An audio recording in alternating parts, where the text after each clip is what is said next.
Ooh, we live. We be living, Big J. I believe so. How you doing? Good. How you doing? Yeah, good, mate. Good. It's always exciting when you're talking footy. First time for the Definitely, year. definitely. We're on. We be on, bro. Oh Mm, man, first time streaming, first time, and I'm looking forward to more if this one goes well. Hopefully, it goes well for us. definitely true. Um, how have you been? I guess we'll just kind of start off with there. We haven't talked much since, well, not online anyway. Talked much since footy season finished. So you've been well. What's been happening?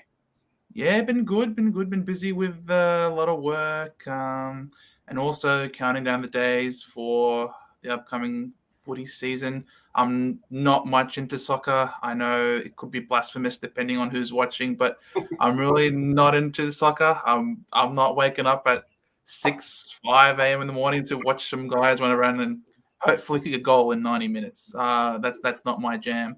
Definitely love my footy. Been craving some footy.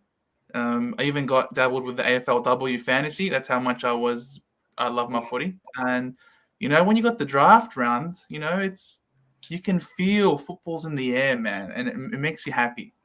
no, that's true. I was going to say you could always just go and watch AFLW and then hopefully they kick 2 goals in a game instead of no goals. So, you know, that grand Yeah. final wasn't exactly high scoring, was it? No, it wasn't. I was hoping for your mob. I was hoping for the Kangas Mm, to get up if it was going to be anybody. I've got no me skin too. in the game with AFLW. I'm happy with the girls. Dons did really well in the inaugural Mhm. season, so very proud of them. And Prasparkas very well deserving of the BNF. Yep. And I found it really interesting that we did our BNF for the AFLW at the same night and the same time as last night, which was the first night of the draft. Okay. So poor Sardis gets drafted to the Essendon, and all the boys are at the BNF. He was lucky he got Hobbsy there, and Lloydie presented the jersey to him. So That's yeah, cool. that was interesting. Yeah. Yeah. Um, no, definitely. I was doing a bit of AFLW, as you know. Um, just nice to have like footy back and the draft back, and really like the start of Supercoach in the next couple of weeks. Usually middle of January and not middle of December time. But yeah, just the footy coverage and stuff. I kind of missed it a bit. So as a team, as you would kind of feel, we're not teams that have had a lot of success in September. So our footy season kind of finishes in end of August. So it's nice to be back now. Yeah, I mean, they're so considerate, man. They let us go to the ski, go to the snow just in time, to enjoy some springtime skiing. It's nice of our teams to be considerate of that. But Clarko at the helm. You got a couple of great young boys coming through the team. You got Sheasel and you got Wardlaw, diehard Bomber fan. But you know, you got some great talent coming through on top of a great coach. So I'm sure you are super optimistic for the future. Yeah. It's fantastic. Obviously, what happened with Horn Francis wasn't great, but it's fantastic now to have 2 young kids to come in who know that they're on the precipice of something that's going to be amazing. And it's much better having a team coming in now when the future looks bright. We've got a new coach, we've got new standards coming in, versus kind of what it would have been for Horn Francis the year before. The team's kind of struggling. You saw how it was, first wooden spoon in the history, that kind of thing. Future looks much brighter now. Oh, yeah, definitely. And I think a lot of people are really underselling North Melbourne's chances of rising up the ladder next year. I think you're Mm-hmm. definitely in a much better place. Yep. And I think the acquisitions over the offseason by getting those Frio boys Mm-hmm. is really helping to shore up your defense on top of Dawson. I think you're going to have a great, I suppose, back half of the field, and it Yep. takes defense to win premiership. So having a solid defense, at least if you can't score really well, you might as well stop the opposition from scoring heavily on you in the first place to not need such a big score. We've had such a problem of being such an offensive-minded team. We love to go, go, and kick goals. But the problem is we are so leaky that we need to kick a high score in order to win. We can't limit opposition. And having a strong back line, like you guys are really building, will definitely hold you in good stead. And then the ball movement can come later. Just stopping the scores in the first place is always a good starting point, I think. Especially with those younger teams too, right? Like, you're not expected to dominate the midfield. Forward line, yeah, why not? But if you can stop the goals happening, then you're doing pretty well. I'll have to say, though, I don't know if you've seen Instagram, but Ridley did do some more training with Speed Project this year. So I'm not sure if that's a good sign or a bad sign, but they posted up his results, like, so much better than last year. He's doing well. We'll see what happens with that. Not the sprint training. We saw what happened last year with that. Oh, no, I don't want more of that. Yeah. So we'll see what happens. But, yeah, I totally agree with you. It's interesting how we'll speak a bit about the draft in a little bit. I think the next first picks are going to start about 7:20. So we'll have a chat then about it. But it really seems like our pick 2023, which is now 26, is either going to be best available player or a defender. There hasn't been much talk about us picking up a forward or small forward, that kind of thing. So it's going to be interesting to see where the club goes if they feel like, obviously, Toomey goes and speaks to teams about what they're looking for. And he said that we're after a couple more key defenders. So it's going to be interesting to see what the club does there. Do they continue the trend? That kind of thing. I'm hoping that we go for key defender. But before that, I'm hoping that there are no bids on any Davey boys before our pick. That's number one. Right now, all Essendon supporters have got their fingers crossed and they're praying that nobody puts a bid on a Davey before our pick. If that manages to happen, then that's great. And I'm hoping that we go for a key defender in the back line. We have been too small in recent times. A lot has been left on poor Jaden Laverty, who is an absolute warrior for us. And you can't say the guy doesn't try, but when you're giving up 15 to 20 centimeters, it's too big of a task. And forwards just seem to be getting taller and bigger as the years go on without losing their athleticism. You look at the King brothers, and now you look at Cadman as well. Just these, Norton, super exciting, and he might be in for a role change this year as well. But all these forwards, they're just getting taller and they're not losing their athleticism. So we need a tall key defender, I think. Yeah. And as well, like you're saying, the key forwards are getting stronger, and that you end up with someone like a Norton who was taken as a defender who now plays forward. So that might happen again as well. Yeah, definitely. And the same thing you have the same thing like when you have the high flyers like Jeremy Howe comes to mind for me. When you're playing for Melbourne, they were playing him forward, moves Collingwood, they put him as that intercepting defender. You have a lot of situations where if someone's career might not be the best on one side of the ground, it's incredible how many opportunities can open up for him when you put him on the other side. And that's why I think every good team right now in the A has got a swingman, someone that, on a drop of a hat, you can swing them to the other side, and it just really changes the complexion of the team and the game. Yeah. Do you think we might see that a little bit from Shaki and Weidman this year? Like they've come in, do you reckon they'll play their positions, or they might get moved around a bit? I wouldn't be surprised if Shaki moves around. Wiedemann, though, I guess that also depends, though, on how we go with our draft. Wiedemann, I think Brad Scott, I'm still getting used to saying Brad. Brad is, I'm happy with him. I'm looking forward to seeing what we do with Brad. But I think Brad's keen to play him as a forward and keep him there at home in the forward line to just be there as support for 2-meter Peter. And Stringer seems to always be getting his soft tissue injuries every year. He always starts off flying, gets injured just when the season starts to get hot, and then comes back injury interrupted. So I wouldn't be surprised if we're playing Wiedemann full-time forward. But I guess that depends also on our defensive stocks. If BZT was to go down with injury, then we really don't have any big men that can play and lock down a defender, lock down a forward, should I say. That's true. speaking to a Hawks fan yesterday, they were talking about Josh Weddle, who the Hawks actually traded up for yesterday.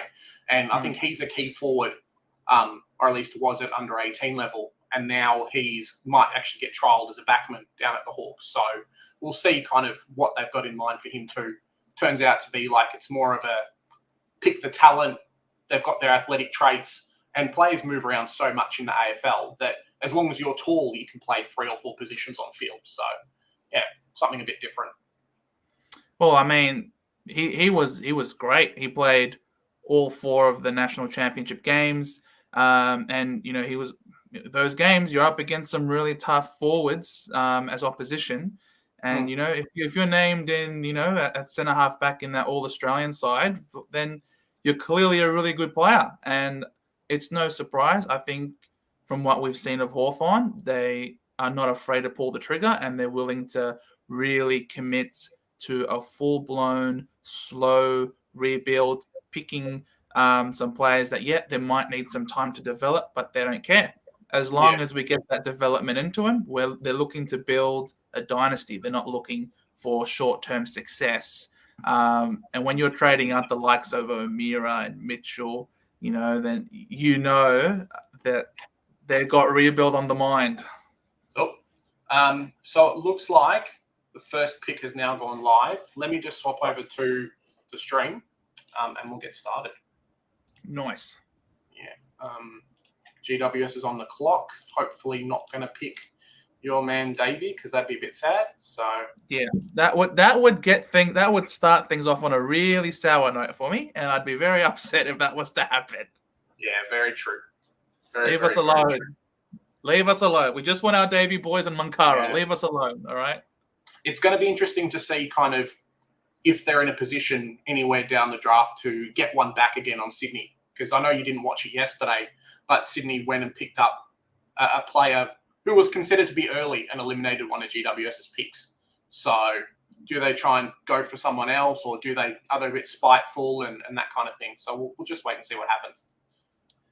Sydney, they're really good. They're really a well-run organisation, the Sydney Swans. I didn't watch it yesterday, but they're shrewd operators, and you gotta be if you're gonna keep pumping out all of these really good, talented youngsters that they've got on their team. I always get scared whenever I see a Sydney Swans pick. It's like, oh no, not more talent. These guys are stacked, and it's just a testament to them.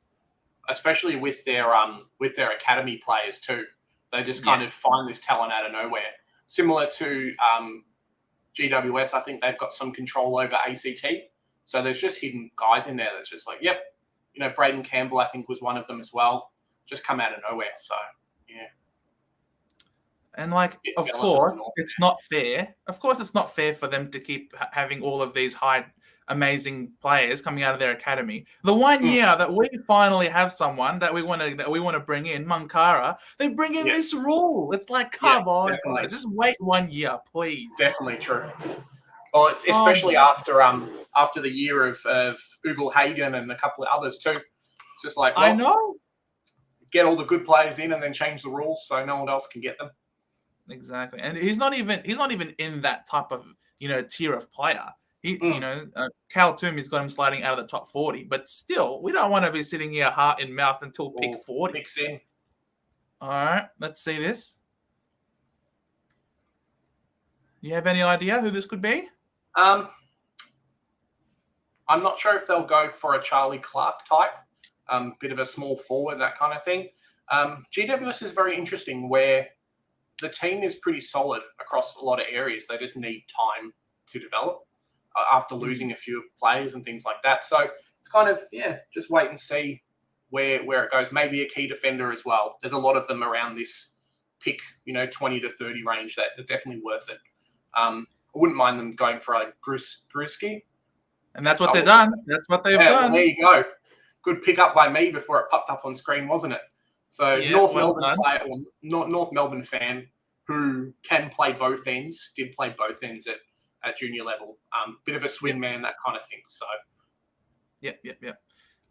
From what I've heard, his real strengths have been in his ability to really leap He's got great hops. If you're a basketball fan out there, he's got the hops, and that really just helps, I suppose, in a lot of facets of this game, including what is severely underrated, and that is leaping to touch the ball on the line Yes, from a long very kick. true. Not to there are I don't know how many times I've watched the game where it's like, how was that not touched? How was that not touched? So I think Grzelski, he's got the drive and he's got the hops. So he's definitely got a lot of upside. And yeah, it's a great pickup by the Giants, who, as you say, gee, they lost a lot of top tier players. You reckon there could be a bit of a mini rebuild under a new coach? You know, Kingsley, he's got a new deck of cards to play with.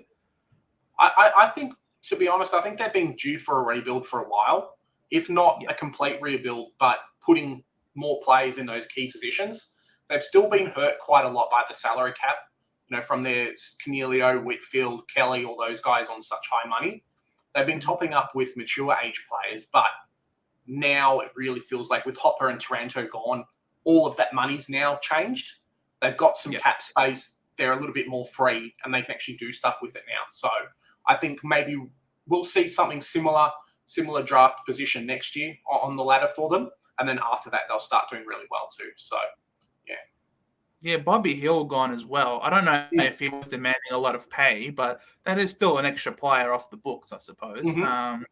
So, yeah, they're definitely due for a rebuild, and it wouldn't be too bad for them. I'm sure they're used to seeing a lot of draft picks in their hand.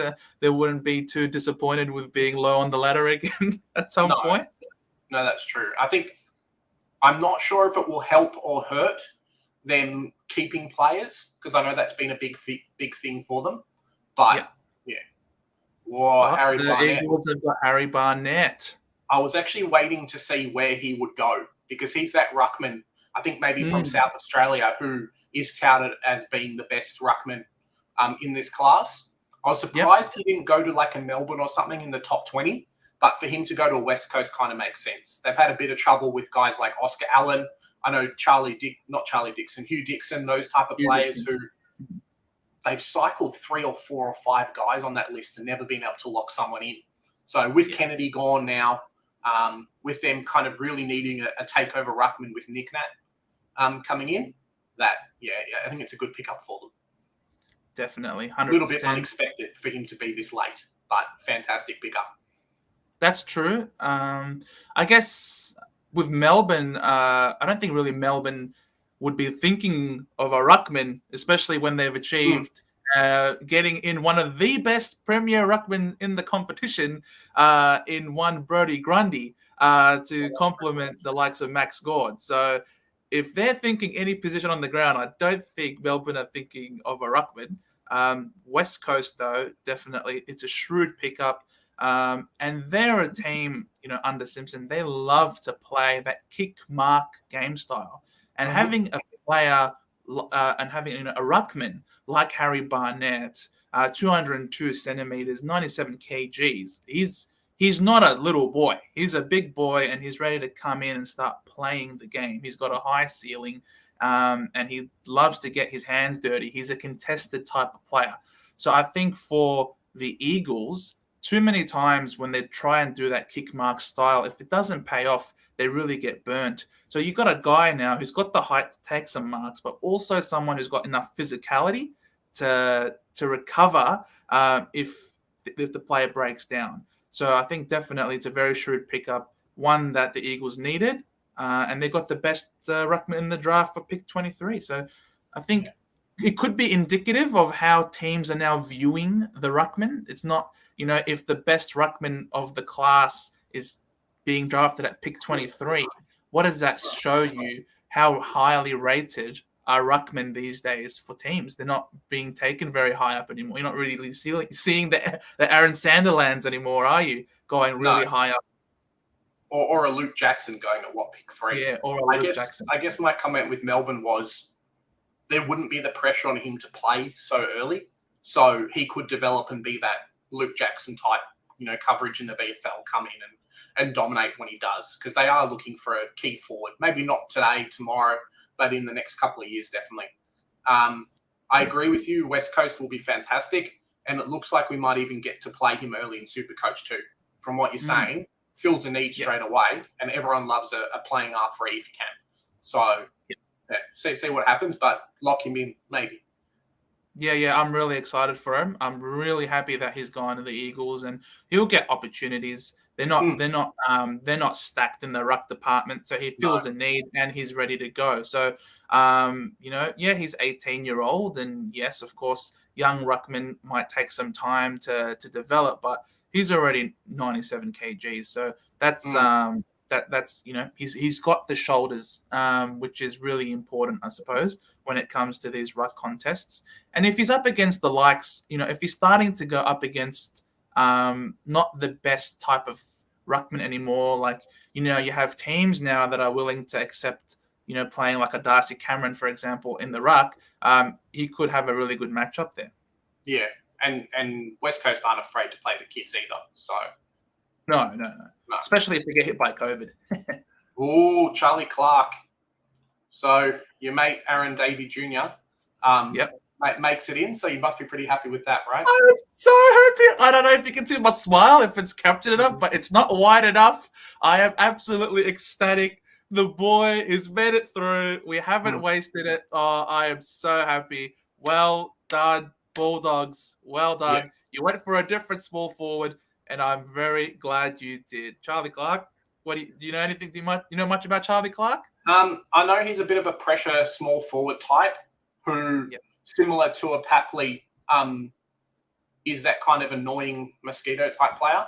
And there was some talk that Dogs might be looking for someone like him to team up with the Weedman, just because having two small forwards who are guns is so much harder to defend versus a one, because most teams won't play a single small defender or a defender who can go on small types exclusively. So, if Weidman goes in and gets blocked, then he's gonna, it's gonna be a lot better for him. Yeah, he's got now the Dogs. They have quite a dynamic forward line being built up now. They already got the Flea in Waitman, who really is a go-getter. And now they've added Charlie Clark to that as well. Charlie Clark is one of, exactly as you say, he loves to tackle, loves to chase. He's quite ferocious in that regard. And because he loves to tackle, he does love that physical contest stuff and really getting under your skin, like Waitman does as well, with all the free kicks that he gets. So you're getting not only do you have a dynamic forward line, you've got a really annoying forward line, something I'm sure a lot of Dogs fans would be really happy to see. And you never know, it could lead to a lot of free kicks and easy goals are the best goals, really.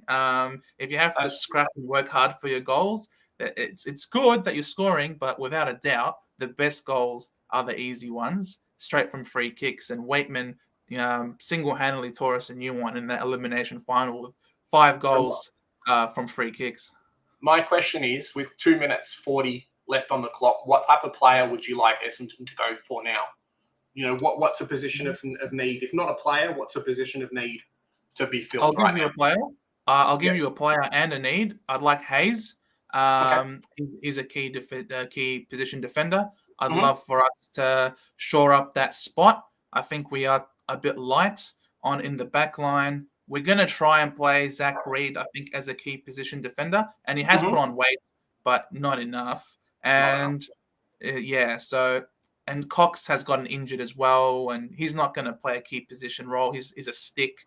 So I want us to get a Hayes, Lewis Hayes, as our key position defender. That would be, I think, the most ideal pick. Yeah. Oh, ticks in. Here we go. Lewis Hayes. There you go. Lewis Hayes. Done. Yeah. Can't complain about that. Night. It's a great night. Not only did I request a key defender, I requested him. And Brad Scott and Adrian Dodoro, they are delivering. This is Uber Eats, bro. This is Uber Draft Picks, not Uber Eats. Right? Yes, there must be.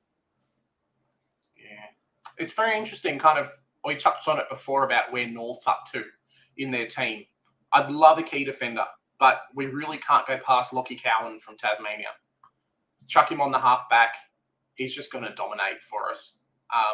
I know there's been some talk that we're after him, after a couple of other players. It was really kind of touch and go who would be available at this position for us, but considering this is our last live pick, if we can pick up Sheasel, Wardlaw, Cowan, and Harvey, can't complain about that, right? It's pretty good. Oh, and then pick up a couple of rookies in the rookie draft tomorrow who may be talls as well, who fall through. So, see what happens with North Melbourne. But the floodgates have been open for us. 2 of the 3 or 4 key defenders are gone, so we can kind of go either way. If Charlie Clark was still there, I think it may be even more awkward for us to pick a player. But for right now, definitely. What do you reckon? I think Lockie Cowan would be a good pick, especially because your defenders on field on your team already. Now that you've added those Freo boys during the trade period and you've really shored that up, you wouldn't be requiring a Lockie Cowan to play immediately. Lockie Cowan, probably an area where he can improve is on his endurance. Now, of course, as a defender, you might not be running too much, but with this game, more and more is being demanded of players. They have to really become athletes as well. So I think picking up a Cowan as someone who can develop over time in the twos, and I think having a really good second team in the VFL or whatever state league it is, I think having a really strong state league team is really important, and it just so that it fuels competition for list spots. It also drives everybody to improve. And if someone gets injured, well, at least you've got solid backup in your second team, I suppose. So Lockie Cowan would be a very solid pick for you guys, I reckon. There's a lot of players who play that halfback flank position at the club, but may not be locked in there. So, Perez, Yagoda, Bonner, that kind of thing, as well as even like a Jackson Archer might want to come in and play, or at least take a position that's not a key defender position. So if we do pick Cowan and if he's locked in for that, it's going to put a lot of pressure on those guys, and we're going to see some real turnover in that position in the next couple of years. So just kind of wait and see what happens. I know Brady was talking about today that we're not going to trade this pick unless there's 3 or 4 guys still left on our board and we can go up to a 29, that kind of thing. But I really feel like Lewis Hayes may have been our choice, considering how long it's actually taking us to make that choice now. I was about to say, it seems like we've managed to sneak in, but I will not laugh and I will not tease simply because I am worried that as karma, you're gonna take Mankara before us, and that would we won't do that. He's not the pick that we're after. You don't want an exciting, dynamic, high-flying small forward that can that's got some nice smooth moves. Oh, the pick's in. Here we go. North Melbourne's. Let's wait. Hey, Clary 2K. No, Magic Gnome is not with us. I was on the Charbine before, if you're asking. It's Big J and Joe here today. And you got Braden George, from what I can tell. That's very interesting. It seems like, obviously, he was going to be maybe one of like the top next talent that was there. But we've really picked up, think about it, we've picked up 2 midfielders and, 1 midfielder and then 3 general forwards as well. So it's a very interesting position to be in for the club. I guess you're starting to see what Clarko wants from your team. It's, he's been there now for a fair bit of time and he's looking at what your list is like. He would have had a lot of time while you guys were talking to him to bring him over to be the coach. And he probably has a really good understanding of what your list is. So, and he's probably seen that poor Suvlaki is all by himself there as a lone hand, who is a great young forward. And I really love Suvlaki. It's really delicious, and you can eat it. No, I'm just like, he is a great player, Nick Larkey. He's a great player, and he really needs support. So I think adding some extra pieces around the guy. Now you've shored up your defense through the trade period. I have no issues with you guys trying to bolster up your forward line through the draft now. The draft, it's great. There's no real expectations on North this year.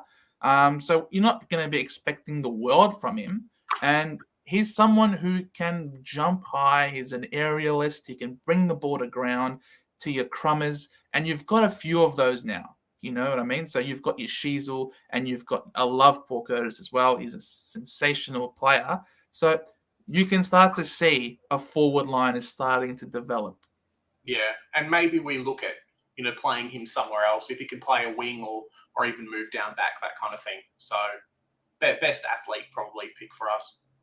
I'd love a Cowan pick for Sydney right now. The pick is in. All right, let's see if they're going to go with it. They didn't take as long as I thought they would take. So they must have their player still available.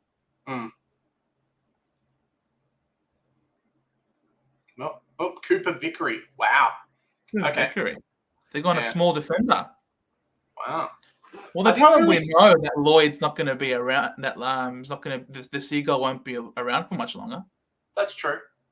It's true. They're probably picking him up for depth, that kind of thing, more than actually playing next year. It could be. He's very much an outside player. He's not a tough contested ball winner. He's quite light on. I think he's definitely someone that the Swans, if they're going to use him during the year next year, it would most likely be to break lines. I think too often last year, they were really reliant on Blakey the Lizard taking the ball and initiating a lot of run off halfback. And when he was able to do that, you could see how exciting and dashing it is, because he can run and then he has a beautiful kick. Whilst on the run, he can hit someone up. So I think they might have identified they've got a bit of a weakness in the list in that regard from a small defender that can run off halfback. That might be why they picked up Cooper Vickery here. Yeah, maybe play Blakey on one side and then Vickery on the other side, or even move Blakey, on the wing instead of being just that dedicated halfback player. Yeah, because he's got a lot of great traits to him. The Lizard, I love the Lizard. He was one of my favorite pickups in Supercoach last season, and he carried me really far. And I was hoping that Lloyd would end up moving to Gold Coast, like the rumors were suggesting, so that I could have him on my team again. But I'm really excited to see why Sydney. If you love to pick their brains, he wasn't someone that was going to be on our radar, I don't think. And especially but he was a Vic country boy from Gippsland, so it's not like he's an inner city boy anyway. So there might not be a real strong go home factor later. Yeah, that's true. Pies definitely look like they've done. I mean, we both know they've done extremely well this year in the off season, but to have two picks so close together with such high talent left over, it's either trade out or pick up some exceptional players. And there's another defender as well. So Jacob Bryan, 20 to 30 seem to be defender territory at the moment. Seems to be. And I'm not really too surprised, to be honest, about this selection for the Pies. They have some stars in the back line that are not getting any younger, and I'm really thinking of the likes of Jeremy Howe, and I'm still not sure if they're 100% sold on committing. What was his name? Quaynor, I think, will be still a dedicated halfback runner, but I forgot the name. I forgot the key position defender. That was an All-Australian. He's got a mop head. I've forgotten his name. I've gone a blank. It's been a long day today, but I think they were really reliant on him. I'm sure Collingwood supporters. Darcy Moore, yes, I'm Darcy Moore. surprised. Okay. I'm sure Collingwood supporters were losing their minds at me, like, seriously, Darcy Moore, you forgot Darcy Moore? Yes, I forgot Darcy Moore. I apologize. I'm so sorry. I'm an Essendon Nuffy. Forgive me. So Darcy Moore, I'm still not sure. I wouldn't be surprised if they would like to swing Darcy Moore forward every now and then. And having another medium tall defender like Jacob Ryan to help shore up the back line could be really good, especially when they were losing so many clearances during the course of the year with quick entries inside 50. These quick entries could be bombs outside into the 450. You'd like to have someone who has the flexibility to play tall and small. So being a medium tall defender, he's a South Australian, so that's an interesting one. But Jacob Ryan, he's really well known for his kicking ability as well, and they love good kicks. And he might even just free up Darcy Moore a little bit more to do that. Yeah. I know with Rough Head out, they may be looking for someone to kind of not fill the position, but give Darcy Moore a bit more freedom. So if Jacob Ryan can come in and do that, he's a fantastic pickup for them. Definitely. Yeah, so you can see that the Collingwood game style of running and gunning, trying to break lines, trying to cause defenses to collapse on themselves. It's really held them in good stead this year. And the way that they were playing also, they love to switch. They love to use the width of the ground and then slice on the inside. And you really need to have good kicks in order to pull off that switch and then cut that 45-degree kick into the corridor. That's a really important, crucial kick. If that falls apart, then their whole game style is in trouble, and they need to really scramble. So having another good kick out of the back line, I think, yet again, a shrewd pickup by the Pies. And if he's half decent at running, they're going to love him. Oh, he is. He loves to tuck the ball under the arm. And he's got that long flowing hair, so you can see maybe there is already some Darcy Moore influence on the guy. But I can totally see that Jacob Ryan is going to fit in really well into that back line. And Craig McRae is doing an absolutely sensational job at the Pies. He's absolutely killing it. My goodness. This VFL side's going to be stacked. Oh, my God. Just crown him. We'll be them v Melbourne, probably. Yeah, that's true. I wonder who West Coast are going to pick up. They seem to have a few needs kind of everywhere. So, obviously, wait and see. But maybe even, I don't know if there's any small forwards left, but maybe even pick up like a small forward type. Could be very interesting. I wouldn't be surprised if they go for a midfielder. There you go. He's the player from Perth, right? The one that... I know he played for... No, I think he played for Gippsland Power, to be honest. Okay. I think he's a Vic country boy, Kobe. And, he's a midfielder forward. So I think that's really beneficial, especially after they lost Junior Rioli.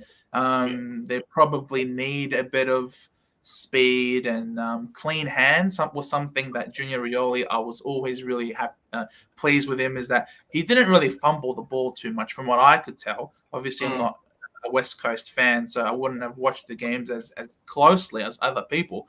But from what I could tell, they were lacking, I suppose, in terms of their scoring impact players. So I think Kobe really does well to fill that need.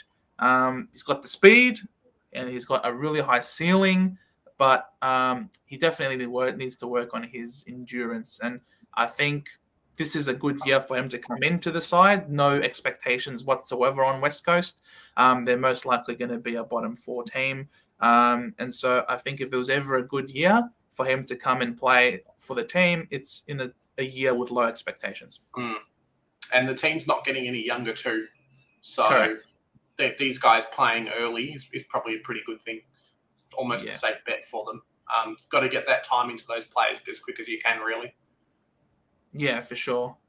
Jesse from, the Jesse on who talks, who's a diehard, talking footy, and a diehard West Coast Eagles fan. You can see he's optimistic, and he's really happy that the club's going through a rebuild. And if you ever really want to know anything about West Coast, definitely watch Talking Footy.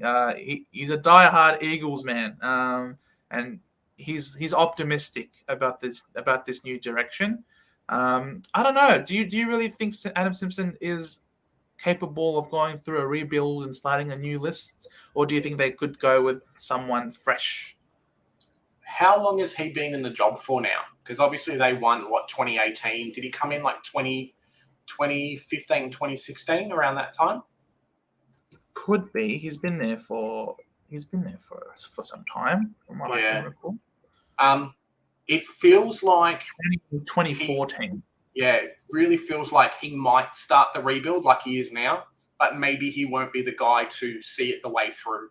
2014, that's like nine years now that they've been at war. Bit of a pick swap here. There's a trade.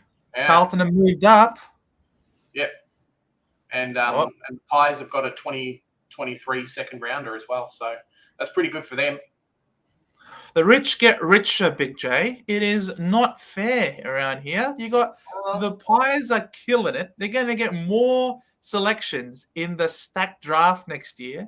And Carlton are building for now. Carlton know they are in their premiership window. They don't mind trading future picks because I reckon that they highly rate their list, and they reckon they can go very far.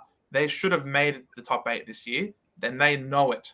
So I'm excited to see just how fired up they are. I can speak as an Essendon supporter. 1999 was a real sting, and you saw what happened the following year. Lockie Cowan, that's my pick. That's who they're traded up for, I reckon. Yeah.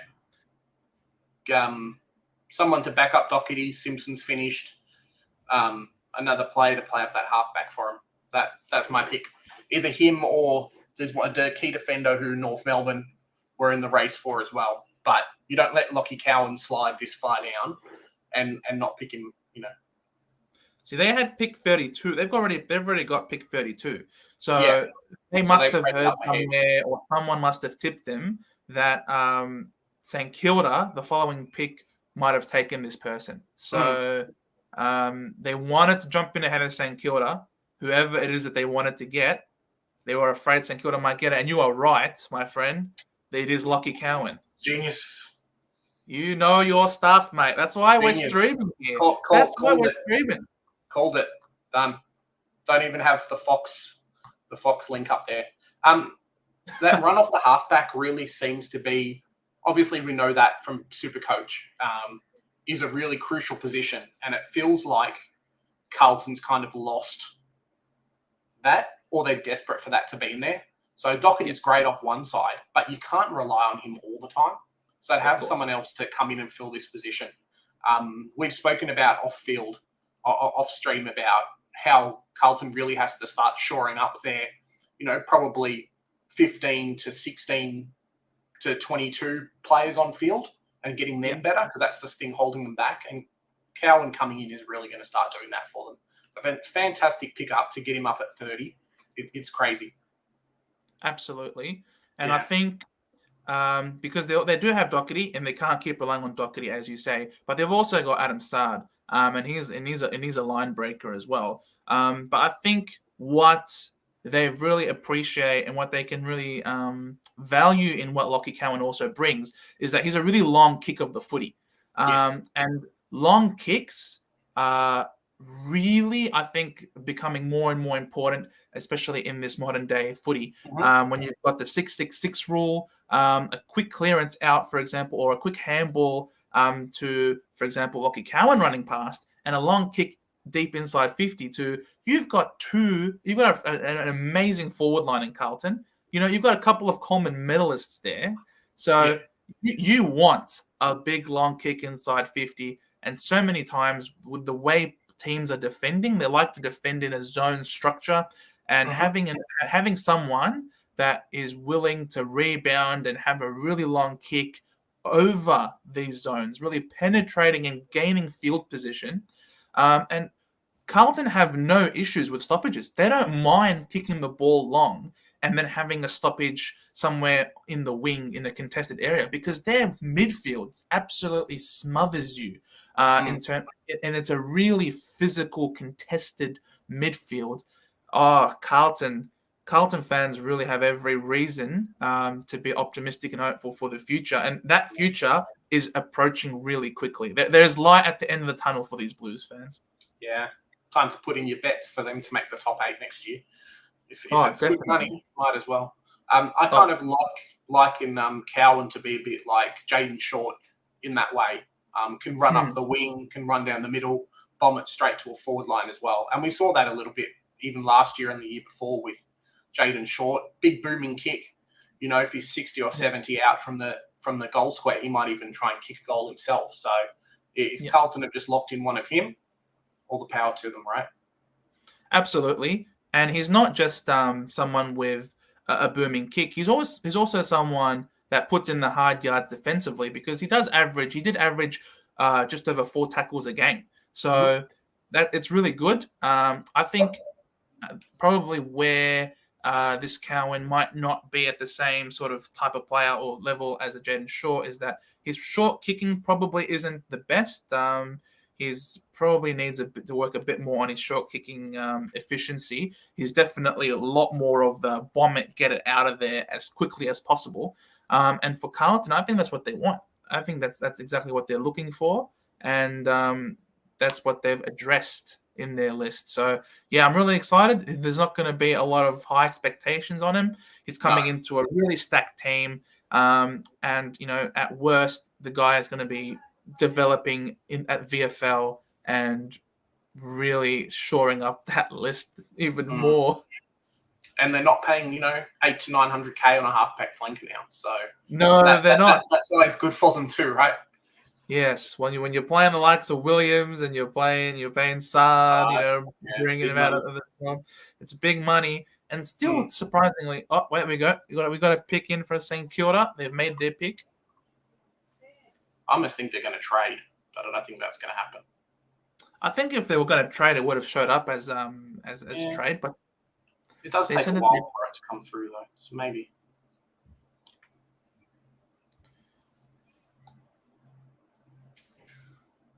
Oh, okay. Key defender done. James Van. Yeah, I know he was on North's radar a little bit early in the coming up to the draft, but seems to have fallen back.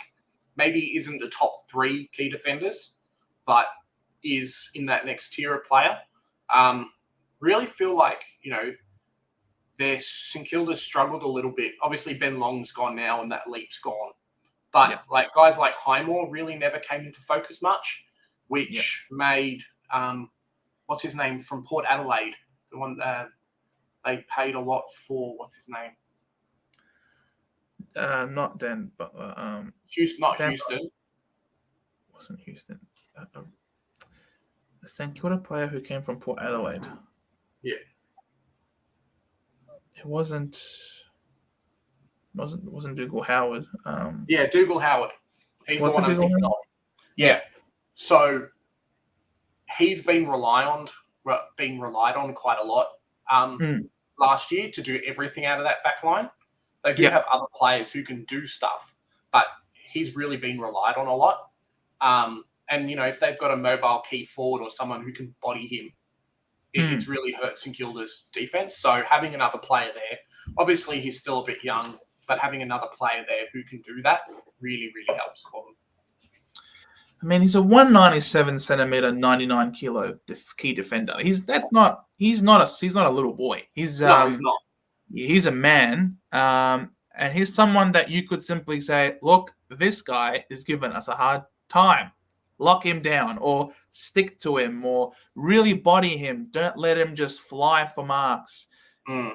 It's an interesting one. The right now with how defenders are being required to defend, I don't know if that stock standard traditional really big solid player is going to be the rage, I suppose.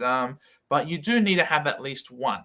And I think St Kilda have been reliant a lot on Wilkie. I think Wilkie's season was sensational. I really rated Wilkie this year, and I thought he was a bit like Alaverde in that Mhm. he was undersized and yet gave it his all a Yeah. lot of time.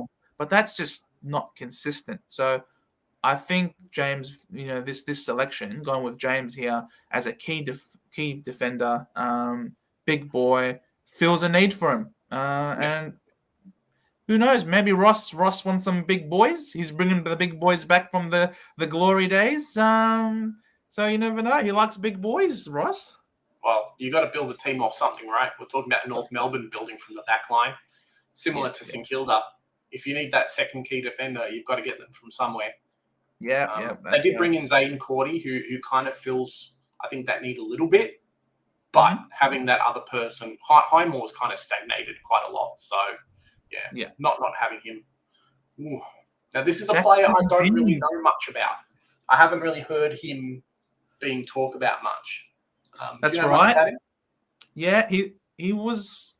I think this is higher than what most people expected that he would go. That's what I thought. I think he was I think he was meant to probably be between the 40s and the 60s range. Yeah, between 40 and 60. For Jackson Binns, he's a wingman / medium forward. So he's got being a wingman, he's got that endurance, he's got that agility that allows him to play on a wing, and then he sort of can push forward as well. So he's averaged quite a few disposals. He's averaging just over 25 disposals a game. So he doesn't really have an issue finding the ball. And, being a wingman, he takes his regular marks. He averages about 6 marks a game. So he's definitely got ceiling. I think the biggest knock for him was his kicking efficiency. He's not a great kick, unfortunately. So, he's only got about 55% kicking efficiency. So I guess Carlton don't seem to care that much if you're not a great kick at this point in time. Just kick it high and long and let our boys get to work, at this point. So, but he's got an ability, though, to hit the scoreboard himself. He's not the tallest, though. He's only about 182 centimeters. So I don't know. Some people consider that small forward. Some people call it a medium forward. But he's more so a depth player for Carlton. Yeah, which is what we were talking about, them really needing depth. Yes. Wow. Correct. Another key defender. I guess with Griffin Lowe coming to North, they're picking up a key defender kind of fits. And looking at the stream now, they do fill a similar role, which is fantastic. But, don't pick this guy in your super coach team anytime soon. Because if Griffin Lowe can't get a spot, this guy's not kicking Young or Chapman or Luke Ryan or half a dozen of those players out of that side. So, a couple of years project player, and then he'll start playing, barring injuries, of course, really. Exactly, 100%. I would definitely stay away personally. When you're a key defender and one of your weaknesses is one-on-one defending, I get a little bit nervous about that. So especially if you're a 196 centimeter player, I don't expect this sort of height to be conducive with dashing halfback either. So he doesn't really have the defending or the running. So I'm definitely not a super coach pick. I would avoid at all costs. This guy is specifically there just to play a lockdown, like extra help, I suppose, like to double team a person. Oh no, Charlie Curno's giving us a lot of trouble. Put 2 people onto him, So it's I'd stay away. And I think even this is surprisingly high. Probably one of the reasons why they picked him, like you say, with Griffin Lowe, but also because he's a West Australian. I think for them and West Coast as well, there is that we want to lock in as many WA players as we can, so there's not that go-home factor for them. We put in all this time and then we just can't get them. Toby McMullen picked at 34 to go to the Giants. It's an interesting spot. I'm not sure how tall he is, but he's 182 centimeters. Yeah. I mean, he's a forward midfielder, Mm-hmm. and the Giants have been hit in that department. That's true. Taranto really comes to the front of mind there in losing a forward midfielder. But he's got speed. It's not power that he's got, which is different to Taranto. Taranto was a lot more powerful. Yep. McMullen is definitely he's a different sort of player. He's very much a speedy type of player. He's 83 kegs, but he's got wheels to go forward, but also back. So he's a two-way runner. He's a two-way player, which is good. But the problem is his endurance isn't the best. So he's got great attributes, but he just needs to bring it all together, piece it all together. He's a bit of work, needs a bit of work, but he's definitely something though that I think Kingsley will put to good use, especially with both Hopper and Taranto out of the side. I think he fits a need. So maybe a bit of a cover for Bobby Hill as well as Taranto in that forward line. Then the mix of speed with the goal kicking ability. I personally always felt a bit like Taranto was in that weird spot where he wanted to be a midfielder but had those forward attributes. Yeah. So kind of having that now, having someone who's a bit more forward centric definitely helps. Wow, this is a lot of picks going through. This is a lot. Gee whiz. Yeah. So swaps of round 2 picks between Gold Coast and Adelaide. Swaps of round 3 picks between the two clubs, unless it's actually like North Melbourne's round 2, but obviously we can't see that. No. It's looking like Adelaide is trying to get some points maybe for their father-sons, because I know they've got one coming up, or maybe trying to get a pick in before the father-son comes, because I know they've been struggling a bit with Rankin. So if Gold Coast have said, hey, we're not really going to be picking anyone else, we're just going to upgrade some academies or bring someone from the academy in, we will do a deal with you. So it's interesting considering that Adelaide have already got that pick, and he was maybe St Kilda's told Adelaide, hey, we're going to bid on your father's son, get the picks in, otherwise you can't match it, or it's going to leave you in deficit for the following year. Is that something that St Kilda would be so gentleman and honourable to let them know in advance? Hey, we're about to screw you guys up. You never know, right? It could happen. Make sure you're prepared for us to screw you over, and then it really won't be much of a screwing, will it? Exactly. All right. Their pick is in. All Fun right. tap. Here we go. Yes, indeed. I'm going to say, who is it? Ollie Houghton. I don't know how to pronounce that name. It's like cotton, but hot cotton. Yep. Houghton. Yeah. I'm going to go with Houghton. It's really interesting. Ross is definitely looking for these faster midfielders. Obviously, Brad Hill is probably coming to a bit of his end of time. They've still got Brad Crouch and other players there, but it feels like them having pressure on those players really hasn't been at the team for a long time. They've obviously got Jack Steele, who's a gun, but they really haven't had a lot of pressure to push out those older, mature players from the side. So St Kilda's picking up some great value here. Maybe they don't have 5 of the 6 attributes you need to be an elite player, but if you've got speed, if you've got power, and you're okay at kicking, you're still going to be great value and a performance on field as well. So fantastic pickup for St Kilda, Yeah, for sure. Especially, they lost Long. Long went up to Gold Coast, and he plays a bit more forward these days. I think there isn't enough pressure on Butler. He came out of the block in his first year as a Saint on absolute fire. But then he just had they had those second-year blues. That he just didn't reach those levels that he did in his first season. And also, I think it would be a good idea to put some pressure also on the likes of Missy Higgins. I mean, Sean Higgins. We love to call him Missy Higgins. Jack Higgins. Yep. Sorry, that's the wrong Higgins. Yes, Jack Higgins was at Geelong. Yeah, I'm so used to Yeah. calling him Mr. Higgins that I've forgotten his first name. I'm very sorry about that. Mm. But yeah, it's not a bad idea to put more pressure on these types of players as well. Not only do you fill a need, but Mm. by filling that need and also having again a high speed, high impact type of player, it makes them be all right. I got to make sure I'm on my game. I got to make sure I'm converting. Because guess what? If not, you got this hot cotton on your tails. Yeah, and those guys really have stagnated too. Maybe it's just St Kilda in general, but those guys have really, really fallen off compared to what they were kind of in their first injection into the team, their first year. So, yeah, great pickup for them. Yeah, I agree. And Hunter Clark's leaving next year as well. So, get another year of development into a midfield is not a bad thing. You sure about that? Oh, he's gone. He's packed his bags already. See you later, alligator. Tom McCallum. So He's this guy packed was his the bag. pick.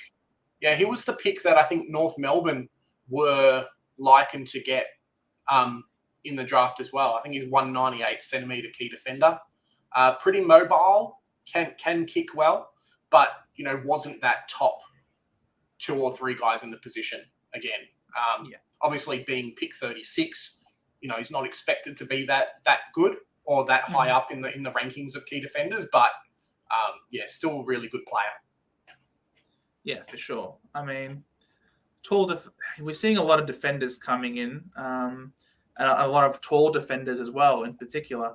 And I don't know if that's a lot to do with the fact that forwards are getting taller, forwards are getting bigger, and also because of the 666 rule, where it just seems to be that when momentum is against you, the balls are just flying into your forward, into your defensive 50 really quickly out of bombing from the center square. So I think having some height that can move, that is mobile, is really important to pick off the high inside kick, but to also have the toe to match a leading forward. It feels a bit too that Ali kind of needed a bit of help in that position as well. They've got a lot of guys who are halfback flankers, who are those medium general defender types, but he was the only real tall.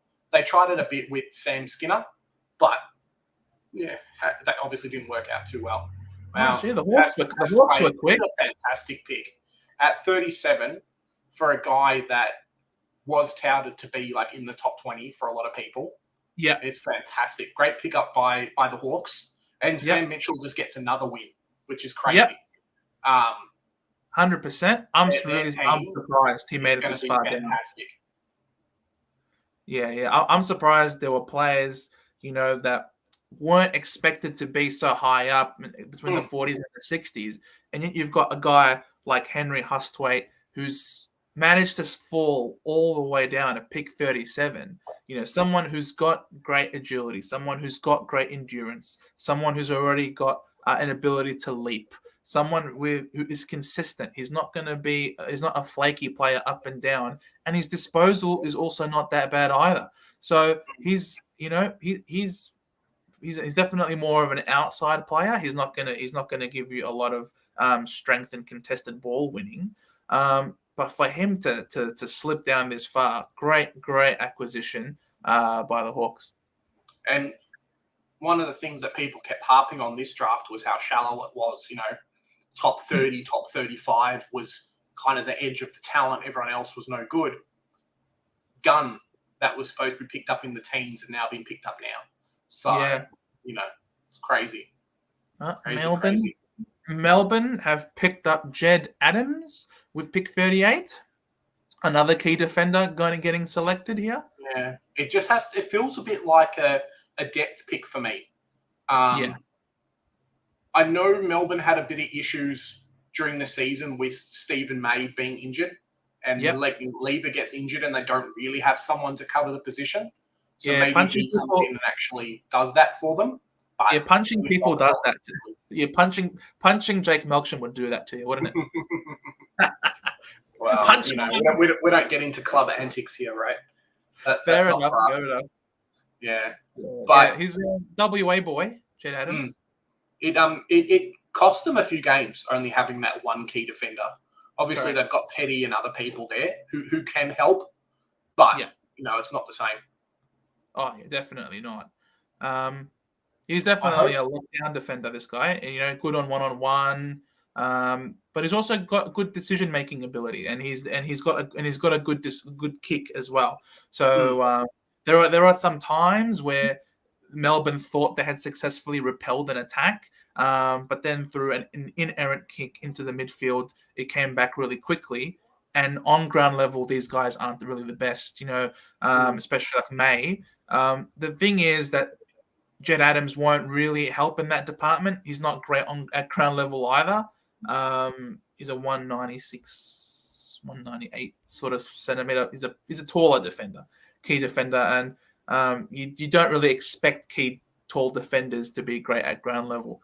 So I still think a lot of teams will try and attack Melbourne the same way they tried to attack him this year, which is with pace, which is with some really low entries inside 50. They don't mind the chaos ball. The chaos ball, I think, was really detrimental to Melbourne this year. Yeah. And I'm not sure this guy will really be there to address that. He's definitely, as you say, more as a depth pick. I see Jed Adams and I just think Jed Anderson. So they're not the same player, but they've got a similar name. He's obviously, a man in the backline. Yeah, round two's just finished. I can't believe Hustwaite got that late. Really, 195 stoppage gun. Yeah, and I'm just Newcomb and Sam Mitchell is he's a happy man today. Crikey's their team is just going to be special. We're almost at Mankara time, baby. We're almost with Pick 39. We're almost at Mankara. We're all got the Davey boys, no bids. Almost there. Oh, I wouldn't be surprised if these dogs, now that I've mentioned Mankara, that the dogs are just gonna go for him. Especially if they're gonna send Norton to the back line and we're in the forward. Mankara. He's not that tall though, is he? No, but he can play tall. He's a leaper. Okay. He's got hops, man. He can jump. Similar to like a Liam Ryan type who isn't the tallest player, but can get over 200 centimeters in the air. Correct. Yes. Yeah. So yeah, I don't want Liam Ryan light. So if you guys, Davey Jr. plus Monkara, if you both survive through to pick 40, I'm gonna laugh. I'll be so happy, man. There's not much hope after that season that just went past. It was an abysmal season. Bombers supporters really don't have a lot to laud or to be really excited about, apart from the fact that this young talent can develop into something good. We just want more young talent, essentially. Diversify the portfolio, hopefully get a list full of young talent. And, if 3/4 of them can get good, we've got a premiership caliber side in a few years. So they're talking now, I suppose, we're getting into round 3. How many picks are there still to come? So there's pick 39 now and a maximum of 87 picks for tonight. I think it's regular, though, for a lot of times later in the draft in particular, when all of those players are taken, that you end up seeing teams just pass and not use that selection. There is the rookie draft coming up tomorrow at 3 o'clock. Yeah, so we'll be at work at that time, or I'd be at work at that time, and no stream there, so we're just gonna make the most of this stream. Did you watch Cal Toomey sing his "She's Will Be Loved"? Bro, that was so cringe. Holy moly! Oh, you got no idea. That was awesome. I loved it. What are you talking about? That was cringe. Man, that was awesome. I love that song. If the AFL put some money into it, put some money, produce that song, bro, I'd listen to it all the time. It was great.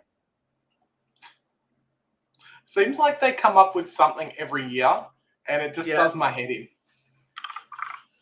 It's all right, man. I'll play every Okay. All right. because it's back, baby. Tipper's back, and it's we're flying high at the Bombers. We're flying high. We got our players coming back. Come on, Bulldogs! Don't be dogs. Be dogs, but not dogs. Don't pick Mankara, please. Not Mankara. Not Mankara. Anyone but Mankara. Mankara. Please, I can't watch. Don't want to watch. Close your eyes. Close your eyes. Done. Who is it? Is there a bid? Nah, it says pick. It wouldn't even be a bid. It would just be a pick. That's right. Yeah, it would just be a pick. It's not as bad as Sydney at the end of the first round before. That was bad. Oh, no. Done. Mankara lives. Mankara lives. You've got him. Pop champagne, baby. We're popping champagne. Done. So, we in the next little bit, we may have a guest coming on. Hopefully it doesn't crash. Yeah, I don't think it will crash the stream, but yeah, we'll see. Maybe next 10 minutes or so. Just hope StreamYard can do 3 cameras and a share screen. I've checked online. I think it can, but we'll see. I don't care, bro. Mankara lives. The Bombers live. Let's go. Alwyn David Jr. lives. Let's go. Oh, man. Go. I'm surprised. It's just worked out for you so well that I'm just happy for you. I wanted, and I gotta admit, before last night, I wanted Philippou to be on our team. I hope that nickname doesn't stick. I don't want this poor kid to be going around being called the Poo. All right. At least he didn't get picked up by Hawthorn, because that'd be funny. Oh, if he was picked up by Hawthorn, that would have been perfect. But I wanted Philippou, but after I sort of calmed down and read and listened to what some smart people had to say. Did you know Sardis won his club's BNF only playing 6 games? Yeah, that's pretty crazy, huh? That's insane. It's just like, God damn, that is awesome. I don't mind having a player play less than half a season and win BNF. That's one of those were in 6 games. Yeah, definitely. Yeah, it just seems like an all-around good kid. I'm not sure what the comparisons are like compared to a Darcy Parish. Like you guys just haven't brought in another one, but we'll wait and see what had happened. Oh, I don't think so. I think Darcy Parish is more. He doesn't have that outside game that Sardis does. Sardis is explosive. He can run fast. He's got line-breaking abilities that Darcy Parish simply does not have. So I actually rate him higher than Darcy Parish. Okay.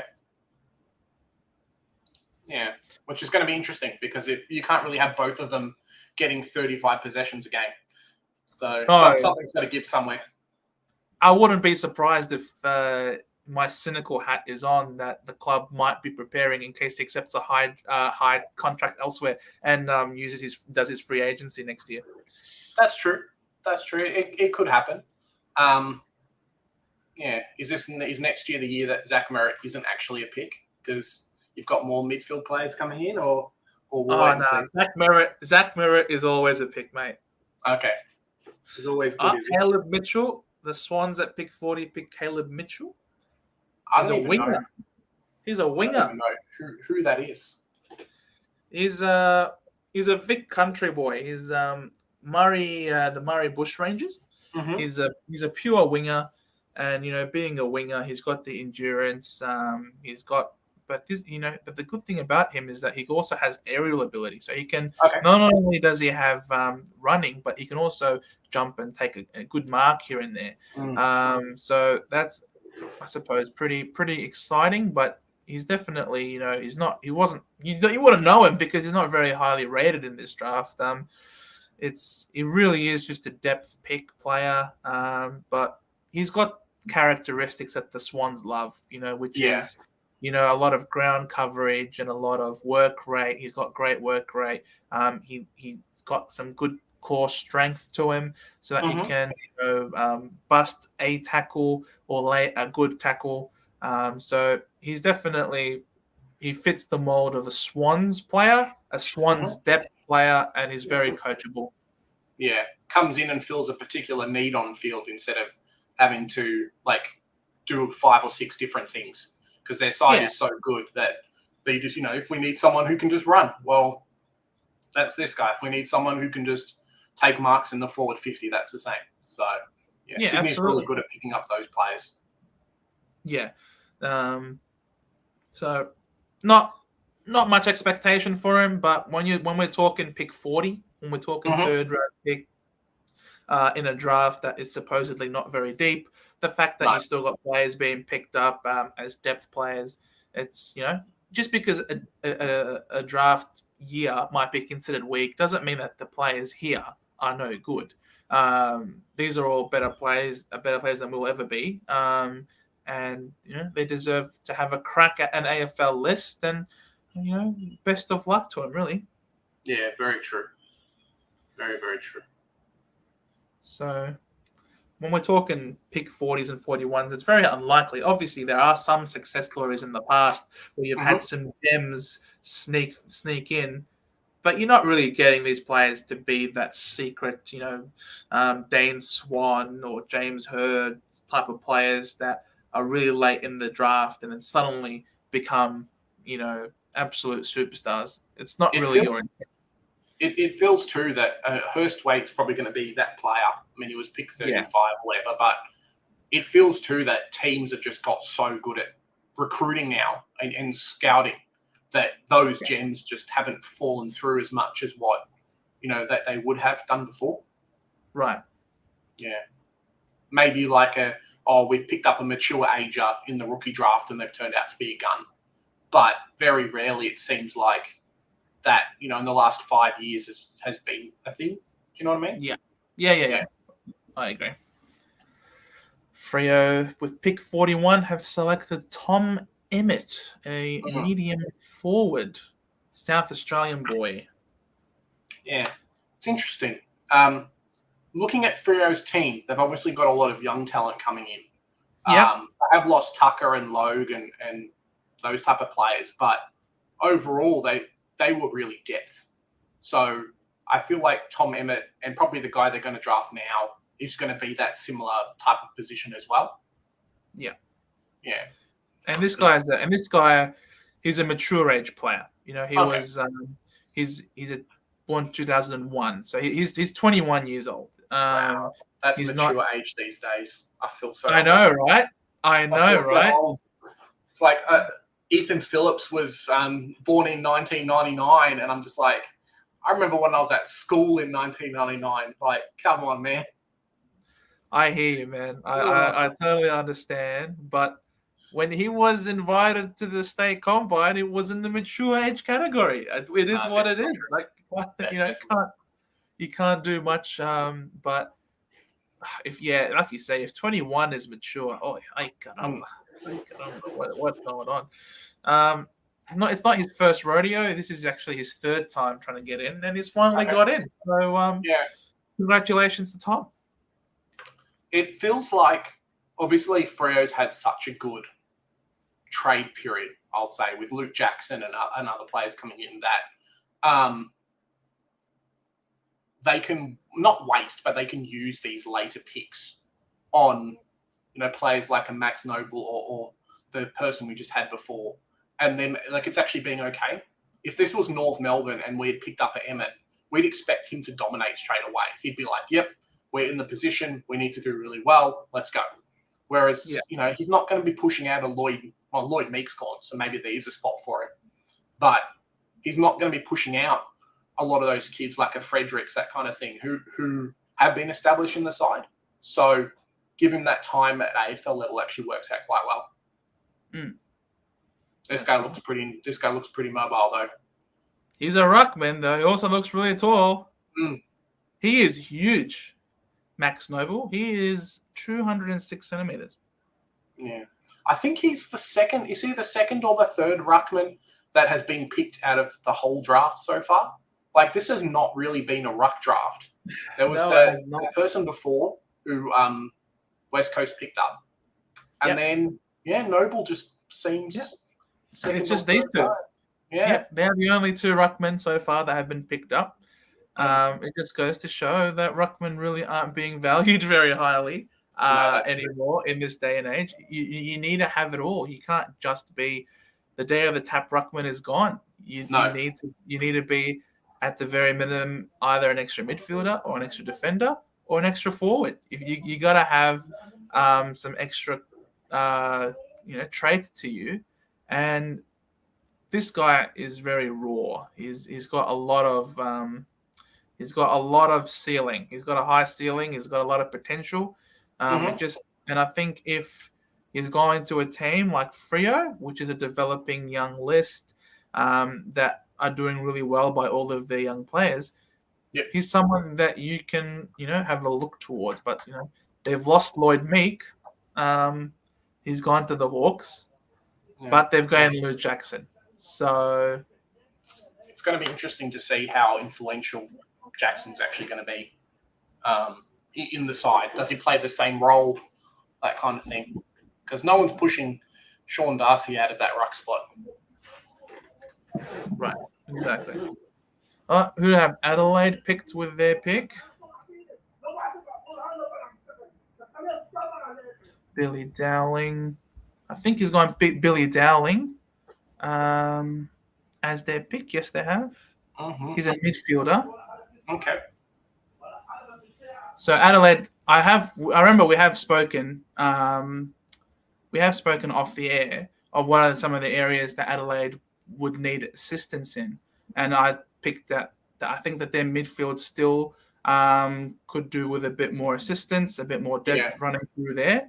And this guy, he's got some good endurance to him, which is definitely something that you want to see in your midfielder, averaging 24.5 disposals a game. And that's sort of, I feel like that's a sweet number, 24.5 disposals. I think it just is a nice consistent number. Not too many just as empty disposals, but not too few to not have enough impact. So he was averaging about 83 fantasy points. So I mean, that's quite good, I think, for someone coming into the draft and someone that I think Adelaide did a good job as a depth player here. Yeah, especially looking at someone getting 24, 25 disposals at junior level, now moving into seniors or AFL level, you'd expect that to maybe drop 6 or 7 disposals down in a really good team. So, if the kid can average 20 disposals a game, that's still pretty good. Absolutely. Filling a role, filling a need, it's pretty good. 100%. And he's 187 centimeters, so he can point, and so he's not small. He will be a good size. He'll be a good size midfielder. Could be a good point of difference there as well. So I think the Crows did a good job here. Definitely true. And at this point, we've said it before, but at this time, they're really starting to it's more depth than anything else, right? At this point in time, they're not expected to play straight away, but depth is really good. Maybe, like a ruckman if a team needs one, or like we're saying with the Freo player, that kind of thing. But generally right now, it's depth or bust. And what's it called? When it comes to, we're talking here late in the draft as well, as you say, it's a lot of depth players, but the picks are coming really quickly as well. It's almost like at this point, all right, this is left. They probably have on a whiteboard. These are the areas that we need assistance in. Are there any players? All right, fine. Is it fits the bill? Perfect. I wouldn't be surprised with how quickly these players are coming in now. I mean, the Saints have gone with Isaac Keeler here. This guy can play a ruck. He's our third one, I think. He's a key forward / ruckman.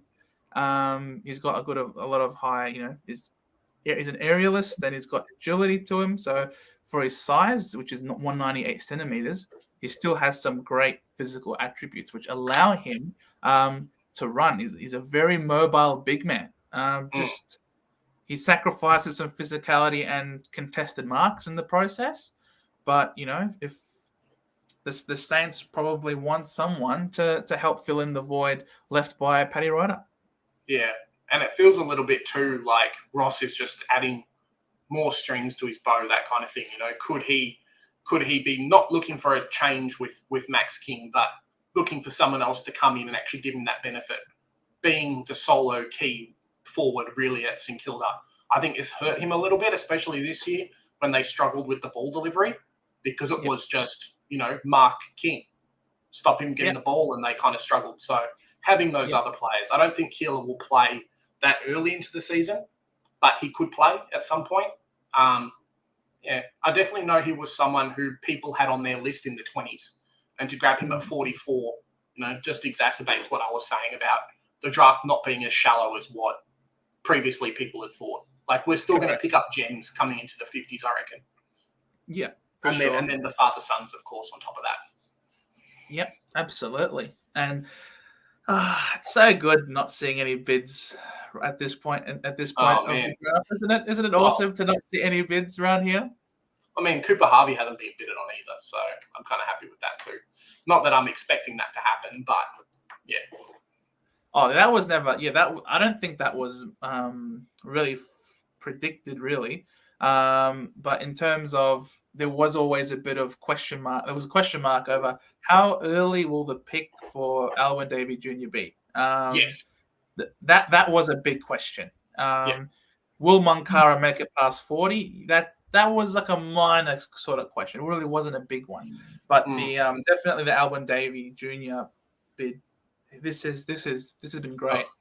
Here you go, Davey Jr. I reckon. Not that you don't have the points to actually match it, but I think that's where this one's coming in. Well, we were talking about him, so it feels. Are you guys going to match? That's the question.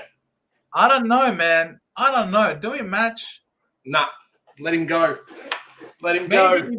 Maybe if it was before pick 23, we would have maybe. If he's picked in the 40s, he's no good. So let him go to the other team. I love it. This is awesome. We were just talking about it. We were just talking about the bids and Alwyn Davey, and it's just so perfect that it happened right as we called it. No worries, Hawthorn. Thank you very much. I can see one of our viewers is on the Hawthorn Football Club trade team. Yeah. I don't know, man. Do you reckon we should we match it? Looks like we're considering not matching. Yeah, maybe. Do you reckon his brother is probably going to end up going rookie draft, right, or undrafted? Or do you think? Because I know he's had some injuries. Yeah, he's had a couple of ACLs. And when he's fit and healthy, he's actually touted to be the more talented brother, actually, of the two of them. And they both play quite different roles. One's more in the forward line as a traditional small forward, and the other one is more of a up the ground in the midfield. So he's still coming off his ACL. I would if no one has bid on him, then I wouldn't be surprised if we try and put him in on a rookie list. That would be really good. Yeah, I guess the issue you'd have is if you let him go to the MSD, that anyone could really bid on him. Yeah, I don't think we'd do that. Yeah. Yeah. So, and Alwyn Davey, we matched the bid. Yeah, as predicted. The Mino Stan was asking in chat, what team do you like? I guess, are we taking that as what team do we go for, or what team do we like? I'll do both. So maybe I go first. So I like North Melbourne, right? That's my favorite team. That's the team I go for. But this year, especially in the draft and in the off season, you can't go past Collingwood. They're just fantastic.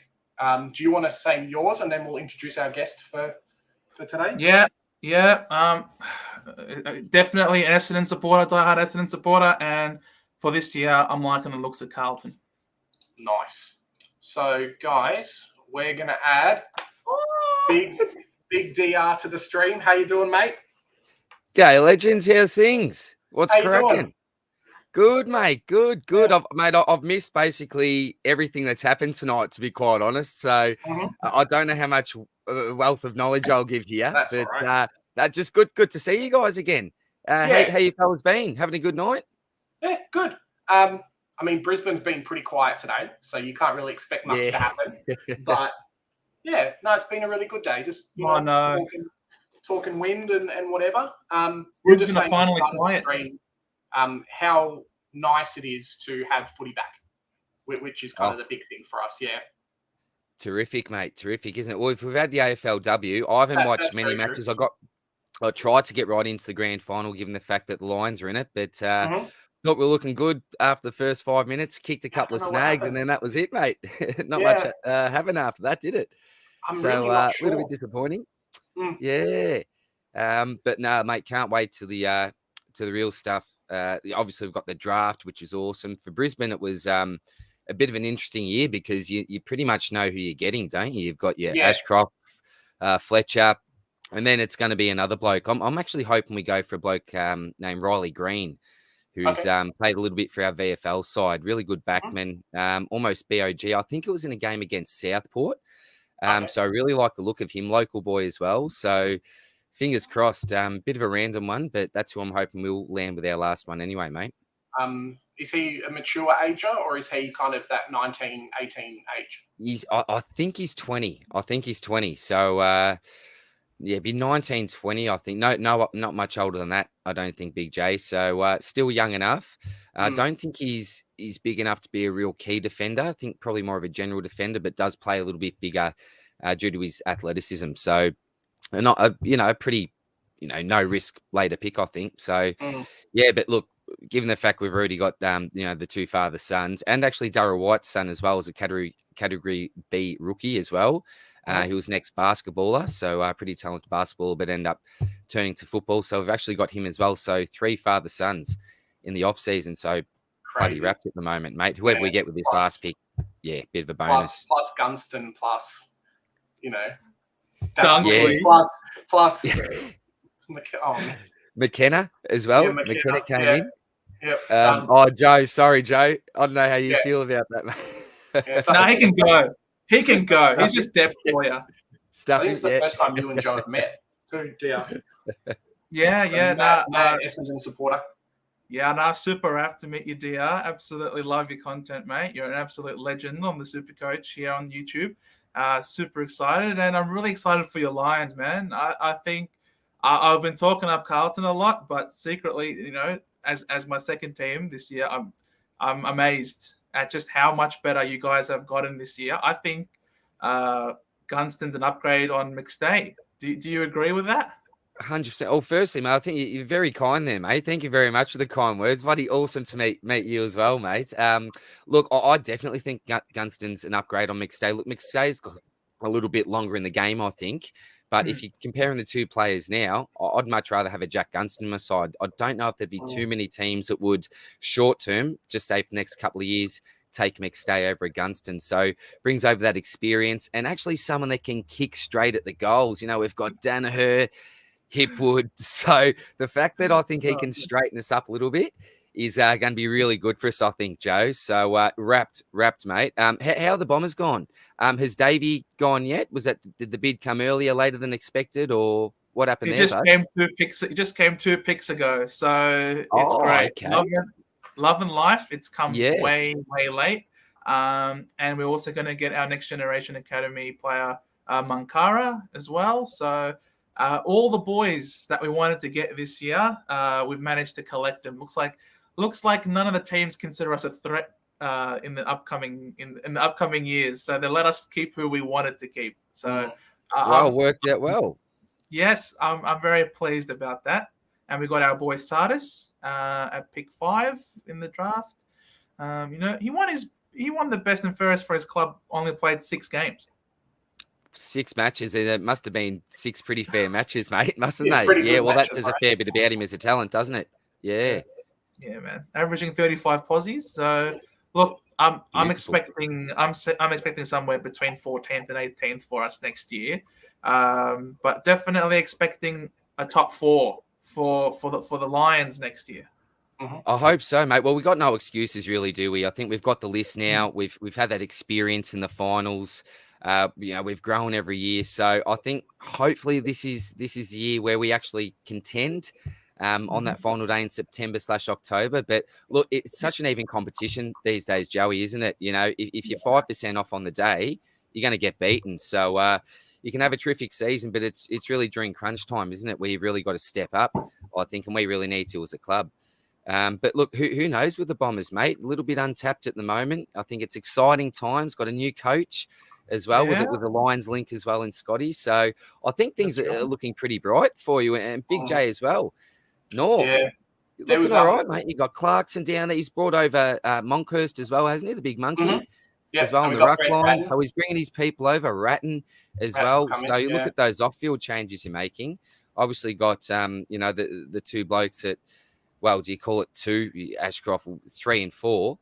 Yeah. Looking pretty good. Who did you get with your pick tonight? With your first Braden George. Oh, nice. Okay. Bit of value there. Yeah. I think there was we were after a Lewis Hayes type, so a key defender. But then he went the pick before us. So went out, and I think we just picked best available talent, really. So he went at pick 25. That's pretty good value, I think, for Hayes. Think so. Where did Hayes go? The one before us. So we had 26. Which club? 25. Which club was that? For us, we got Hayes. Nice. The Bombers. Bombers got him. Yeah. I'm really pleased with that. Yeah. Big J asked me, Joe, who do you want at this pick? I want Hayes. Please give me a Hayes. And bang, we got Hayes. All you need to do is ask, mate. All you need to do is ask. Exactly. I feel a bit like you. I know we've spoken off air, DR, about our picks being kind of certain, but it really feels like that this year. You want to be excited about who your team picks, but 3 out of the 4 players were already chosen. So it's like, okay, cool. And we didn't decide to actually rookie some players to fill up some more senior spots too. Because I think we're going into the rookie draft with 4 now. So, wow, okay, interesting. Yeah, a couple of pre-season players will pick up most likely, but it's like 4. So we could have easily delisted someone, grabbed another midfielder or something. So it's interesting position to be in for us next year. I agree with what you're saying about Clarko and stuff, though. About I don't think the team's as bad as what our presentation has been in the last couple of years. So having an actual coach and actual system is going to change a lot of stuff. Oh, I think it's been terrific for you, mate. And I know there's been a bit of controversy about Clarko and Fagan, but I think they're both now. I think Fags did a video yesterday after we've got Fletcher and Ashcroft, so it was good to hear from him. But yeah, Clarkson, mate, I think he'll do wonders down there. And I think it just gives the players a big boost of confidence as well, just knowing that they're playing under him. It's like they walk a little bit taller, I think. So I think what happened with Brisbane is that we got the right people off field as well. Like Greg Swan came, obviously Fagan as well. David Noble did absolute wonders for us. I know he didn't have a great time down at North Melbourne, but when he was at Brisbane, he was a terrific manager of people, and he did wonders for us. So I think once we got the off-field stuff happening, then we were able to actually attract players to the club, because we had the go home 5 with Yo and Doherty and Pollock and these type of blokes. Off they went. Off-field was an absolute mess at the time, so you can't really blame them. But now that we've got all the off-field stuff right, we're just a club that seems to attract players now. So hopefully North will be in a very similar position in the near future, mate. Yeah, you watch a lot of even just like the first couple of speeches that have been televised that Clarko has done, and the players just look up. Like when you teach at school, and you can see which ones are listening and which ones are not.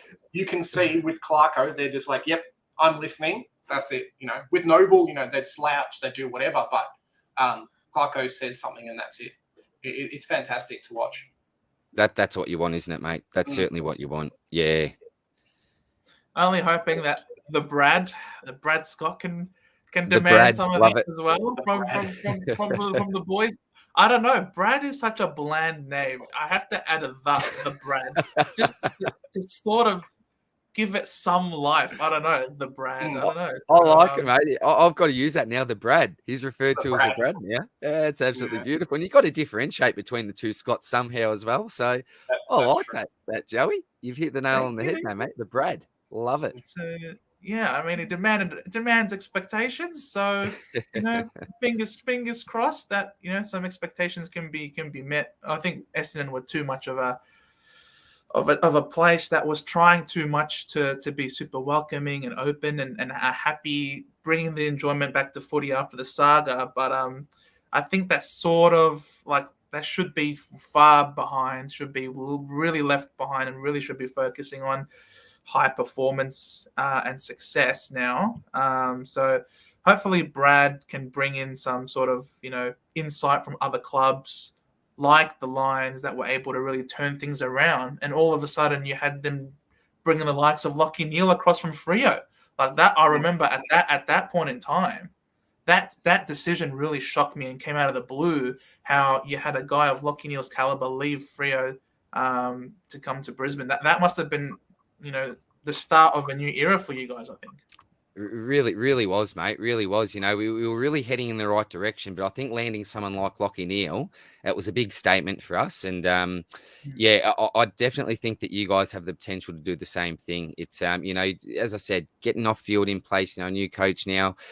Hopefully focusing on being a little bit more professional. You got to have fun, obviously, but maybe it went too far the other way. So looking really positive, and looks like you've actually killed this draft so far as well. So big winners so far. And how's Sydney, the cheeky buggers, with their bids on the opening night? I tell you. Oh man, pretty funny. Well, did you know? So Hawks had pick 27, I think, and they actually picked up a Sydney Academy player. So Sydney gave them picks. Yeah, there you go. The other way around. Hawks traded in for the first round for pick 18 for Weddle, and then Sydney's pick that they got back actually picked up a Hawks Academy player, and they couldn't match. So because it's got to be 40 plus, doesn't it? Now, with the new rules. Yeah. So see you later, thanks. Rascals. Yeah. So the Swans get all of their academy players through year on year. Yeah. And now finally the rules in place now, and they take everybody else's academy picks. I tell you what, absolute Rascallian behaviour by Sydney. Well, you got to win. I've got a question for you guys, just while we're here. Would you, let's say you've got a team who's just lost their coach, would you guys rather have a coach who's come straight from another club, or have a coach who has taken like a year off or a couple of years off and then come back in? Which one would you rather have? Maybe start with Joe first. Sure. I'd probably say a year or two off. Mm-hmm.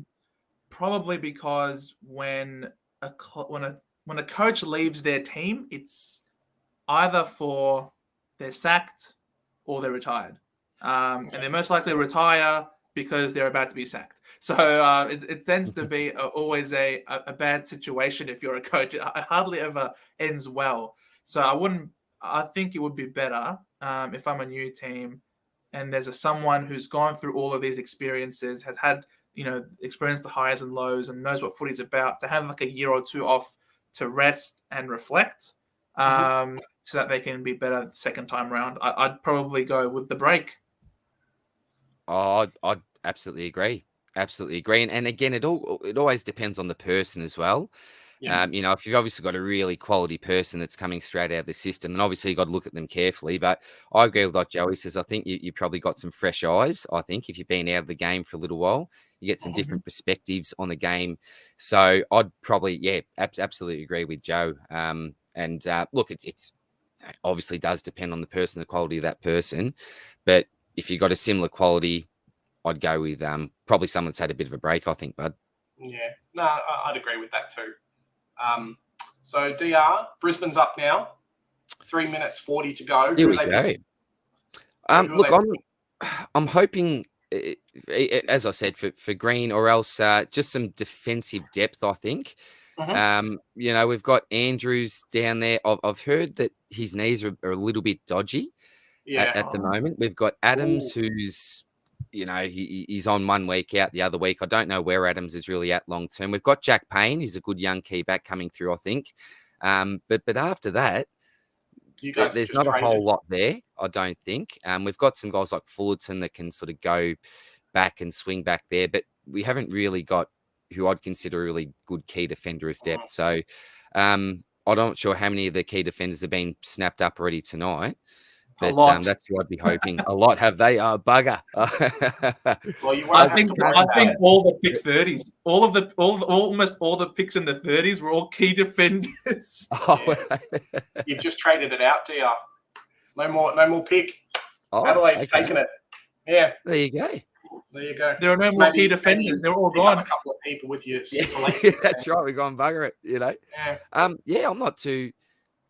not too sure what the thought is there. Maybe try to get into next year's. Yeah, I think you got a Try? round 3 pick for next year for your pick 50. Okay, So, okay. yeah. Yeah. Well, obviously So there you- wasn't someone we were desperate to get at Mm. that pick. So yeah, so I trust the club with what they've done this off season. I'm really not going to question any of the moves that they make. I've got full faith in what our blokes are doing at the moment. So Sure.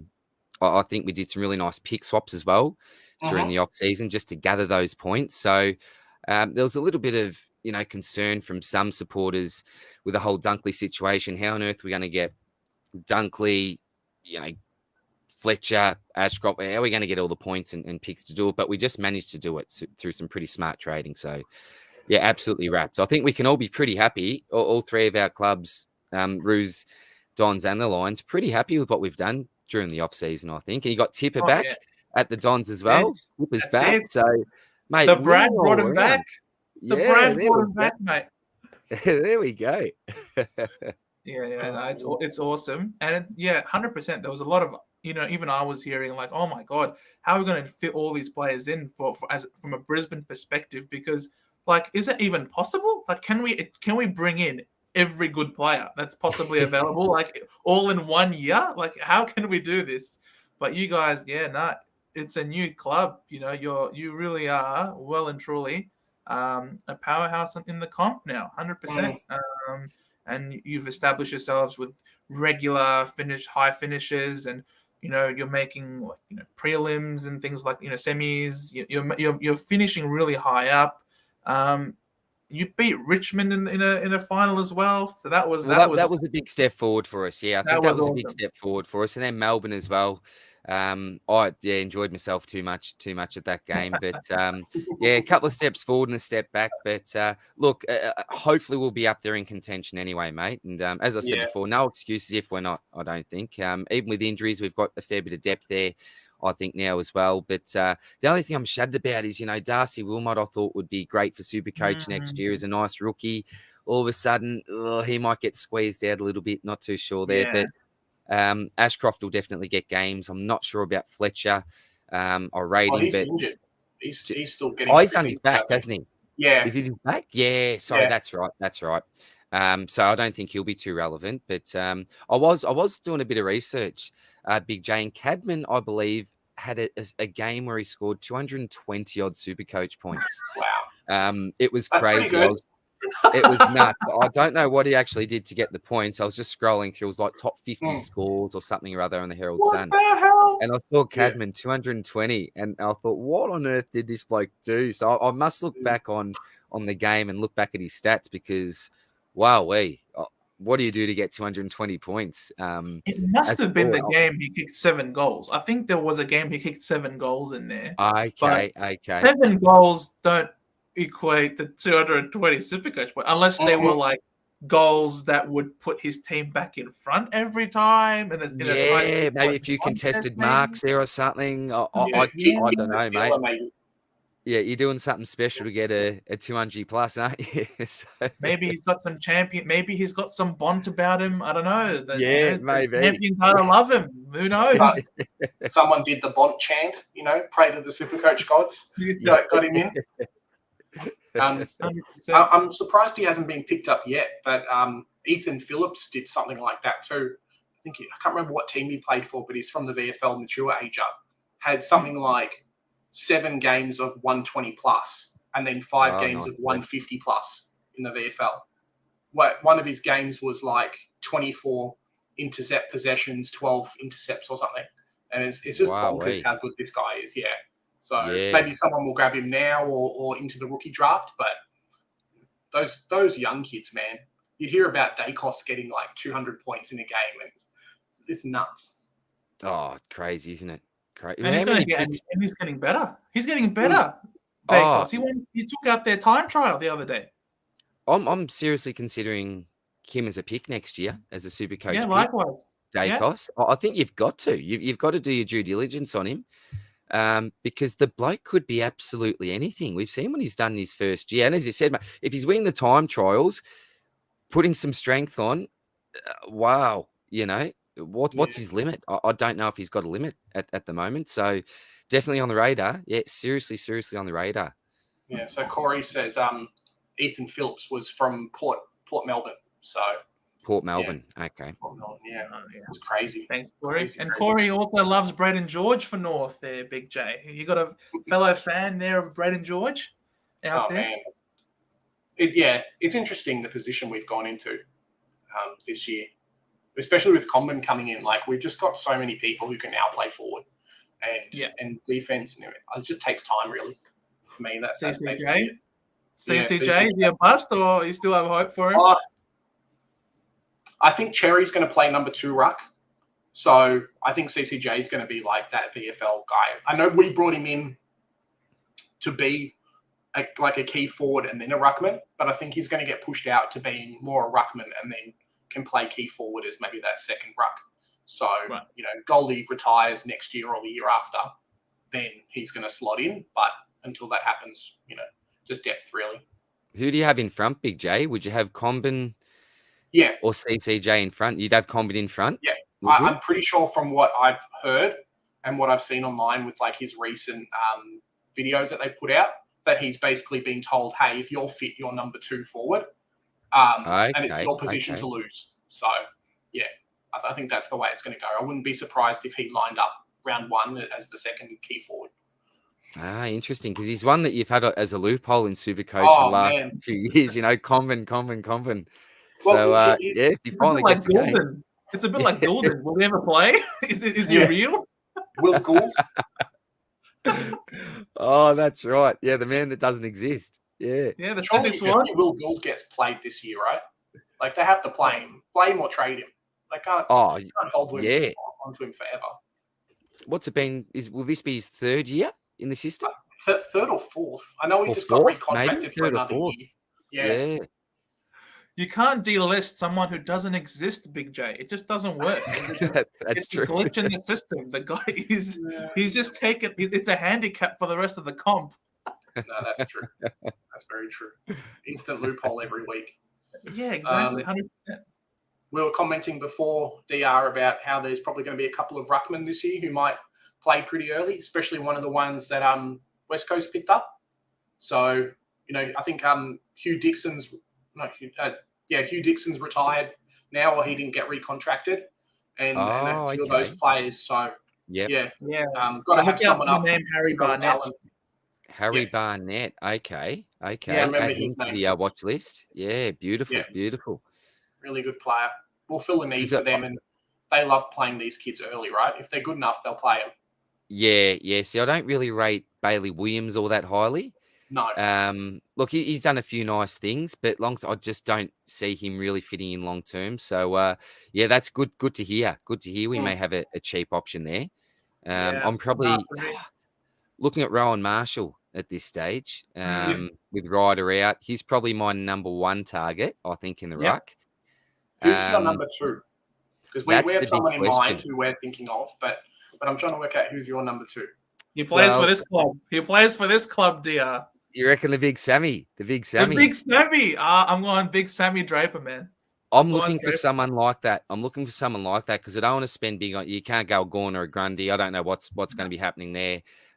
Nick Nutter, you don't trust. So it is someone like that, like a Draper, that I will be looking at. I think I want to find someone that it presents a little bit of value, has a fair bit of upside, and Draper's probably someone that has a lot of upside, isn't he? His athleticism, strength, his experience. How's that goal? Did he get goal of the year? Was that goal of the year? Yeah, mate. Goal of the year. 100%. That was sweet. Yeah, that was so good. They voted him in, and he enticed him, he sliced him, and he diced him. That was phenomenal. Because you got Kane Corns, because Draper's is a South Australian boy, and from a soccer background. And so Kane Corns went to Adelaide Oval and actually saw Draper running laps a few weeks ago. I think it was about a month ago or so. And he said that he's flying. He reminded him of Max Gawn. So if Wow. you've got Okay. if you've got Kane Corns praising your running and how Wow. you're Yeah. presenting in the off season, that's pretty good. Oh, definitely right, mate. Because he's a pretty harsh critic, the old Cornsey, isn't he? He doesn't give praise out is. too easily. No. So that's very good signs. Very good signs that the big fella's doing a bit of extra work. Yeah, That's really what you want to see, isn't it? And that's how you get those gains and improvements, isn't it? Through putting the hard work in. So the fact that the big fella is doing that, really, really good signs. So, do you know what? And to be honest, he wasn't really something that was on my radar. As soon as you mentioned him, you think, yeah, that's really the type of player that I'm looking for. So I appreciate the tip, boys. That is very, very kind of you. Definitely on the watch list now. Like, we might not have him as being the keeper for the whole year, but if you can make 150k and score okay, then you're pretty happy. 100%. Especially with like Max Gawn and Grundy and those other players being so expensive. That's exactly right. And I think he at least buys you some. Yeah, he buys you some time as well. So if you know that you don't want to fork out a big sum of money with someone like a Draper, at least you get a little bit of time to work out, well, who are going to be the number 1 and 2 rucks going into the season, if it is that obvious at the time. And depending on what the price is, there shouldn't be too much downside. Can you really see a bloke like him going backwards? I don't think so. That would be going against the pattern, I think. So he's a really good shout out, I think. Really good shout out. Big J, Corey Blackledge reckons Scott Lysette will be R2 next year. Oh, is Causa on? Yeah. Oh, yeah. I can't see any chat. G'day, Causa. How are you, buddy? We've got to set up a call with you, actually, Causa. Scott Lysette? I'll get on to you on Twitter, mate. Yeah. We've been chatting with Causa for ages, Causa and Jono, and good lads. He's a good North Melbourne man, Causa. So him and Big J get along well, I think, those two. Yeah, Scott, what do you think about Scott Lysette, DR? So he was out. What was his issue? Was it a shoulder injury that he had? I think so. He was out for something, yeah. Look, depending on the price, he could definitely present value. Who have they got there? So they've got Sam Hayes there. Do they play him? Do they Finlayson, they sort of played towards the end of the season in the ruck, didn't they, as well? Is that more mobile type? And they liked him as well. Yeah, they did, didn't they? Yeah, look, he's an option, but you'd really want to be confident on what the setup looks like going forward, because with someone like a Draper, for example, that he's going to be the main boy in the ruck. You'd assume that Lysette would be as well, but I'm just not sure what Kenny's plans are. But if Lysette is predominantly number 1 ruck, I expect that his price will be pretty friendly, I think, and similar to someone like a Draper, could just be someone that buys you a little bit of time, hopefully scores enough to make a little bit of coin, average okay, and then you look to pop him off when the time's right, I think, to whoever's the best option. So, look, don't mind it. Don't mind Lysette. Don't mind that. Yeah, I think for me, it really comes down to who's going to be the number 2 in their teams, taking the points away from them, really. Yeah, exactly right. No one's playing single rucks anymore. Even Freo, like Darcy's going to get help, and Max Gawn, obviously, and things like that. So are they going to be main ruck? Yes. Okay, who's taking the points away? What's the time sharing going to be like? So, that's right. That's exactly right, mate. Yep. And I think that's why it in a way cancels out starting either Gawn or Grundy, because you just got no idea what that ruck split's going to be like. We might get a little slice in the pre-season, but it's, I don't know, not for me. I'm just pretty much ruling it out from the start, I think. And if they both smashing it for some reason, then maybe I can jump on one of them at a later date, I think. Yeah. Well, Tom Scully's back in the AFL. So Tom Scully. Tom Scully's back. Not pick one anymore, but Tom Scully's back in the AFL, so that's pretty good. Yeah, he looks 53 years old too here. Yeah. It's skinny. Yeah. What thoughts on Luke Jackson? He's at Freo, and they traded out Lloyd Meek. Yeah, I thought Meek was a decent ruckman, to be I honest. thought so too. I was really surprised. But Yeah. obviously they've still got Darcy and it's Darcy and him. But still, I was surprised. I thought Meek was great cover for him. At least. Yeah, and it'll be interesting to see what happens with Hawthorn, because I know Ned Reeves, I've seen a couple of interviews with him pre-season. He's really putting his hand up for the number one role, he reckons. So you've sort of got Reeves, Lynch, and Meek as well. So it'd be really... Yeah. Is Big Boy retired now? Is he gone, Big Boy? Yes, McAvoy? Big Boy retired at the end of this year. Yeah. So you probably got those three. And for me, it's really tough to know who's actually going to start out in front. I'm really not too sure. I've probably got Max Lynch third in line, but not too sure about Reeves and Meek at this stage. So it'll be interesting to see who gets that number one role, or with the sub rule. Do you go with an extra big man on the bench, and you can now use that tactical sub?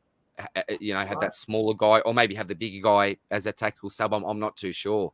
So we'll have to wait and see how teams actually go. Oh, there we go, Davey. Davey, here we go. I like it. There 54? we go.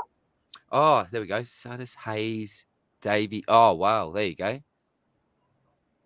Beautiful. It's been a great draft for us. I think we didn't have a lot in terms of a massive draft hand, but with what we hoped we could get, we've ticked all of those boxes for us. So very very happy by the end of tonight. I am. Yeah, fantastic. Yeah. Do you guys have many rookie spots left, or is this kind of it now? No, we do have. I think we've got 7 spots available, all in all. Okay. Because we had Devin Smith and Michael Hurley both retire, and then we had 60 listings as well.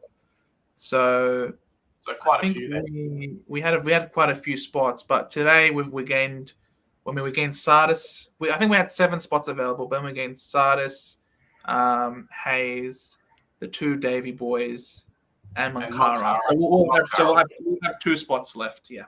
Okay. Beautiful. Cool. Great haul. Yeah. Were you a fan of Philippou, mate? Because I know all the Essendon fans I spoke to, they were so 50-50 on it. Yeah. Did you have a preference at the time, or? I did. I wanted the poo, Philippou. I did want him. I wanted him. I just thought that Sardis was going to be almost like an outside version of Parrish. A lot of disposals, not high impact.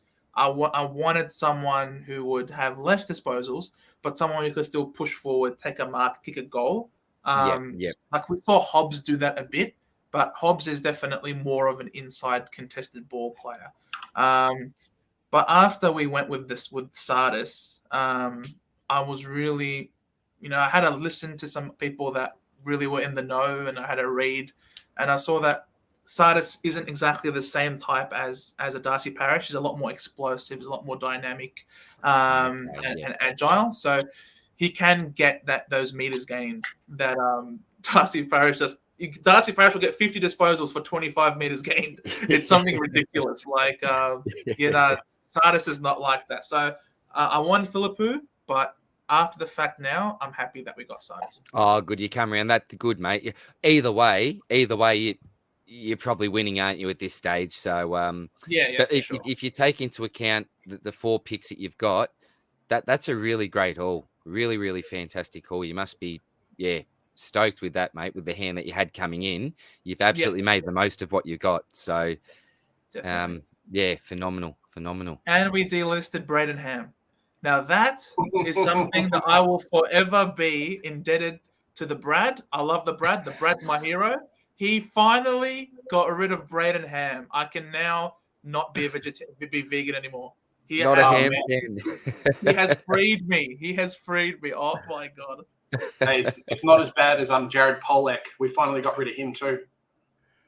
Is Pollock? Yeah. Did you have to pay him out? Did you pay him? So. Yeah, but we have soft cap space anyway. So okay. He was contracted for this year or 2023, and obviously wasn't coming back. So. Yeah, he's gone. I'm happy. Wow. Yeah, that must be a bit of a relief, mate. Daz is saying that was a bad a bad contract when it first came out. Yeah, for sure. Yeah, Daz is tough saying one, that mate. we're going to get Caleb Mitchell. Caleb Mitchell, remind me, Daz. Is he a winger? I think it would be good if he was a winger. We do need one of those. But yeah, Polek. Geez, Polek. That was bad, bro. That was really bad. I'm happy for you guys. Yeah. Corey was saying it's because we were wanting to get 4 picks in the AFL and 4 picks in the rookie draft. So that's why we got rid of him. Oh, okay, Causa. Yeah. Yeah, I'm just glad he's finished. So we don't have to hear Still. about every year that he's ready to go and then plays one game and then doesn't play again. So it's great. Did you think, DR, did you think that Mitch Robinson gave all he had, or do you think he still had a bit left in him? Oh, I think it was probably just a matter of others going past him, mate. I think like one thing that I loved about Mitch is that each and every week he just gave absolutely everything that he could, head over the ball type thing.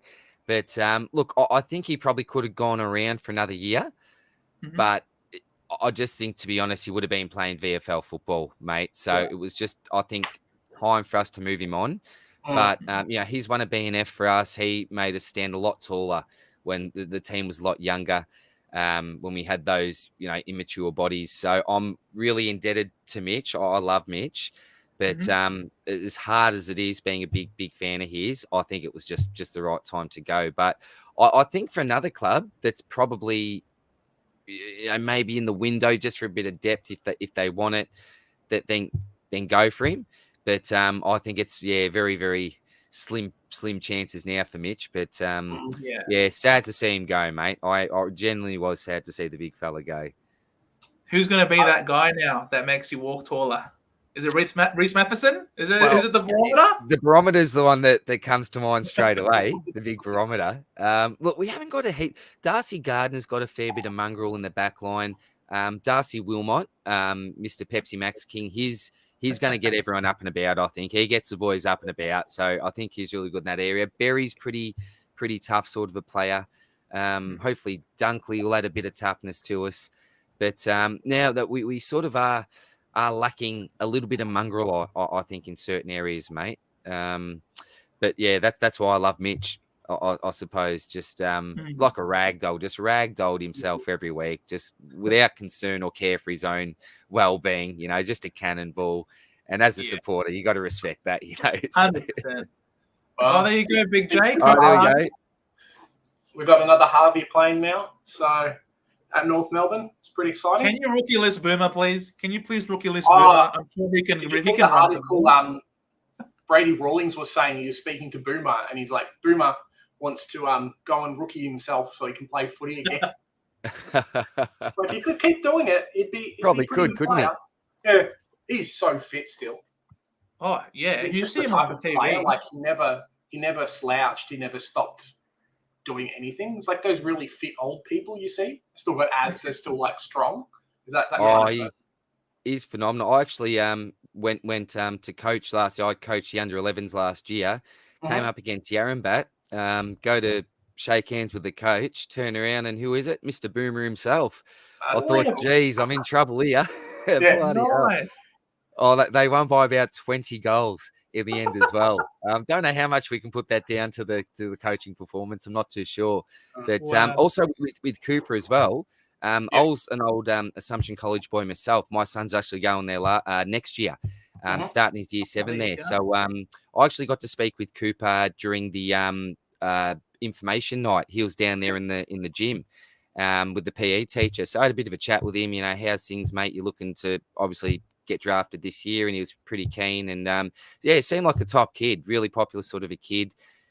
Pretty down to earth, good to talk to. But speaking of the teacher, a bit of a hard nut, apparently. So doesn't mind going in pretty hard. So always great to have a father-son, particularly from the game's record holder, mate. So look, if he's half as good as his old man, geez, you've done very, very well, haven't you? So, geez, we've all done well with the father-sons this year, boys, haven't we? We're all pretty much absolutely wrapped, stoked. Yeah. He was playing. Corey Wagner's back in the AFL. That's exciting. Hang on. Oh, he's coming back He to was Freo. the former North Melbourne turned Melbourne player, I think, who went back to playing state league, and now he's been picked up by Freo. So that's There exciting. you go. Because I might be his wrong on brother this, used but to I've play got a too. feeling he might have been an ex-Brisbane Academy player Yes. that Yep. someone bid We- on that we- we didn't match the bid. It was North, not North. North. Bid on him. Yep. There you go, mate. Yeah, there you go. Yeah. I do remember him now that you say that, out of Brisbane. Because we weren't sure whether or not we were actually going to match the pick for him, and we didn't in the end. So wasn't a huge surprise at the time, I don't think. But good to see third opportunity now. So good on him. Good on him. Daz was asking who's the next Mark Zanotti at the Lions. I'm not sure The of next player, Mark but Zanotti. obviously you'll know who he's talking about. Daz, one of my all-time favourites, the wild man, Mark Zanotti, had the long hair. I've actually had a few beers with the wild man before. Couple of very, very big nights. It was actually him and Pikey that I was lucky enough to spend a couple of nights with. And so it was, got some stories I'll have to tell you probably off air one time, boys. But look, the next Mark Zanotti, I think personality-wise, again, probably Darcy Wilmot. In looks, it was like Jared Berry because he had like the long hair, tied back. And then he got a haircut. I think Bez has just cleaned himself up. So I was really disappointed in Jared Berry for having a haircut. But I suppose you got to go back to the barometer as well. Probably the barometer and Darcy Wilmot. They're the two characters that I think of at Brisbane. Larrikin. Not was a character. Pepsi Max, baby. Let's go. Pepsi Max. Yeah, I love him. Well, that will go so down in history, man. That interview was amazing. Oh, here we go. I instantly fell in love with him. Then I thought, I'm wrapped. No with his head. Moncara, Joe. Oh, Isn't it a past? So passed? can you rookie him though? Or someone else can pick him up now. Someone else could take him now, and then he wouldn't be rookie. You can't bid on him because I think you've already passed. But if he goes to the rookie draft, then you can just pick him up in the rookie draft as normal. So you lose the eligibility, I think, once you've passed and you haven't chosen him. So did Essendon just pass on the pick completely, did they? Yep, they just passed. Ah, okay. So we must be confident then that no one's going to go for him? Maybe. I just wondered what the logic in actually passing was and not just picking him up now just to secure him. Yeah, interesting. Well, I think pass is just like you're done. You're not going to pick anyone else. So, okay. Yeah. Well, Gold Coast just passed as well. Seems we're in a passing phase now. Well, it's pick 55 or whatever. So, I don't think there's much left. We were talking about Brisbane before, DR, and you were talking about Harris Andrews kind of being a bit injury prone. Obviously you guys have done really well in the midfield and done well in the forward line. What do you kind of see as your biggest need now? What's kind of holding you back now as a team? I think it's our defence. I think it's our defensive structure as well. It's not just the cattle that we've got down there. It's a lot deeper than that, I think. I think a lot of it was a little bit confidence-based as well. But what I am happy with at the Lions, and I forget exactly who switched roles, but I think it was maybe Jed Adcock that was looking after the back line. He's now switched lines with somebody else. Someone else has taken over the back line now. I don't know exactly who that is, but it's just good to see a little bit of change there.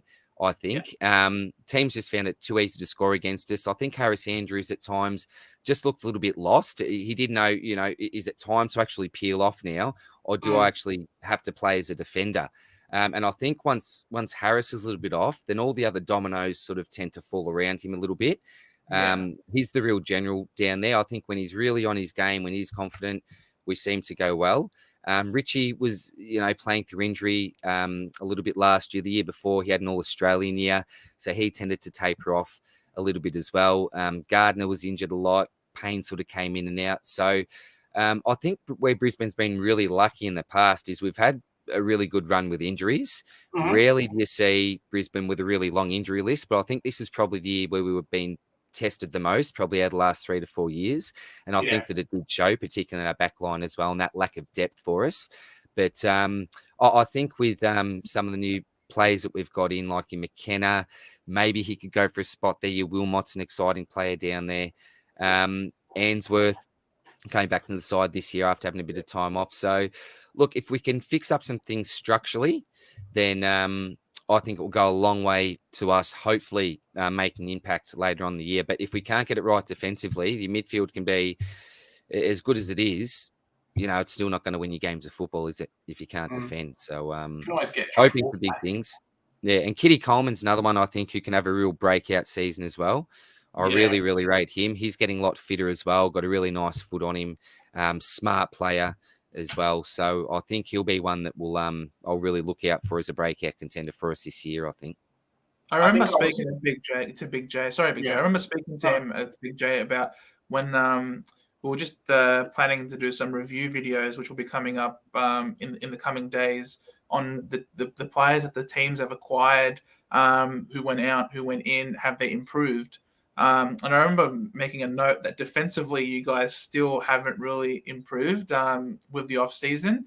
But at the same time, I still think that whilst your backline might not have improved, I still think your defensive structure will, because Dunkley is a two-way midfielder who can lay a lot of tackles. So that can also add to, I suppose, that sort of the midfield defensive setup, I suppose.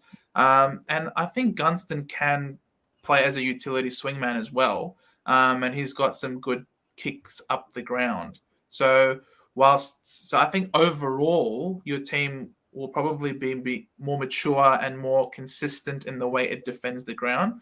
But it's still good to hear that, the coaching staff are changing up the coaching lineups as well, because they're identifying points of weakness. So it's the sky is the limit for you guys. I'm actually really excited to see that happen next year for you, man. Oh, look, I hope so. Really good points there as well with Dunkley. That's why I was really excited to get Dunkley in, because of that exact reason that you said, mate. He's that real defensively minded midfielder. Defense comes first for him with Dunkley. And as a midfielder, I think that's something that we really, really needed. And with Gunston as well, he has that potential to be that swingman also. That's why he's a really shrewd pickup as well, because McStay had that ability as well. So getting very much a sort of a like replacement there, and someone who I think we both believe is probably at a better level at this stage, or a more capable player, then that's obviously going to help to bolster our defense as well. But I'm just hoping we don't get too many injuries down there. Then we may get a little bit found out. But again, you'd hope for blokes like Payne to be progressing and developing, and maybe putting pressure on some of these other blokes for a spot in the 22 each week. So, look, exciting times, mate. But we never know, do we? We never bloody know with this game of football. Oh, you hate it and you love it at the same time. I really rate Starcevic. I think he's also been a sensational defender for you guys. Oh, brilliant. He's originally drafted as a midfielder as well, an inside midfielder from WA. Oh, wow, okay. And but we just didn't have a spot for him there. That's been a position we've always been pretty bolstered with. So he played a bit of defence in the VFL and just found his niche down there. And he plays on the most dangerous small forward each week, and more weeks than not, and this may be a bit of my Brisbane bias, I think he beats his opponent. So really tough, uncompromising, and it really underrated player outside of Brisbane, but inside the four walls, he is really rated. He actually got our third best and fairest this year. So it was really good to see. I was really glad to see that he was rewarded for just rocking up each and every week. He's one of those players that you can just rely on. Look, he had a couple of poor games, as everyone does, but pretty much someone you can just lock in to almost win their position each week, which is really, really handy. So you got a really keen eye, Joe, a very, very keen eye, mate, because there's not too many people that talk about the Starcevic's, and I can tell, mate. I can tell. You bloody know what you're talking about too. Cheers, mate. Cheers. The Crows, what, pass? That was pretty quick, is it? Or I think it's basically finished for a lot of teams now. Pass City, baby. So I think we've got to take a player now, don't we? Because what's the minimum amount of picks that you have to take in the draft? So you have to take 3. Yeah, so we'll have to pick a player. Players. It has to be like national draft players. Yeah, you can elevate your rookies, and that counts, but you have to take 3. So I'm not sure if you guys have got anyone that you're going to move up, but yeah. Well, that's probably why it made sense for us to, trade that pick before, because look at how many passes we haven't really gone back that many spots. No. I don't think after that trade when it's all come down to it. So, but obviously we'll have to pick a play here. Mm.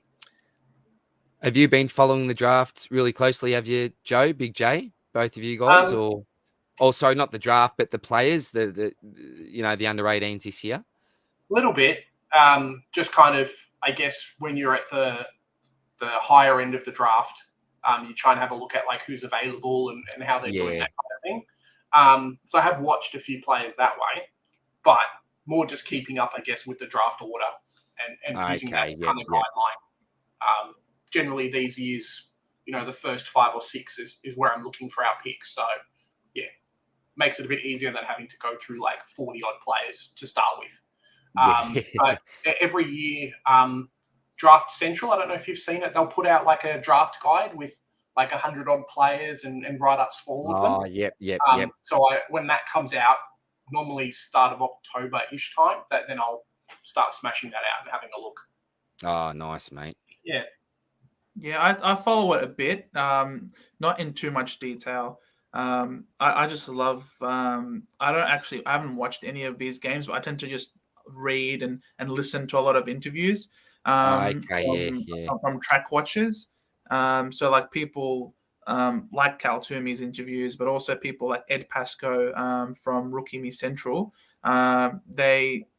I'm subscribed to some Patreon channels where they discuss footy and they discuss upcoming players to look out for. And so sometimes these track watchers and these talent, I suppose these scouts are guests on these channels, and they start talking about some people who are bolters and some people who are sliding, for example.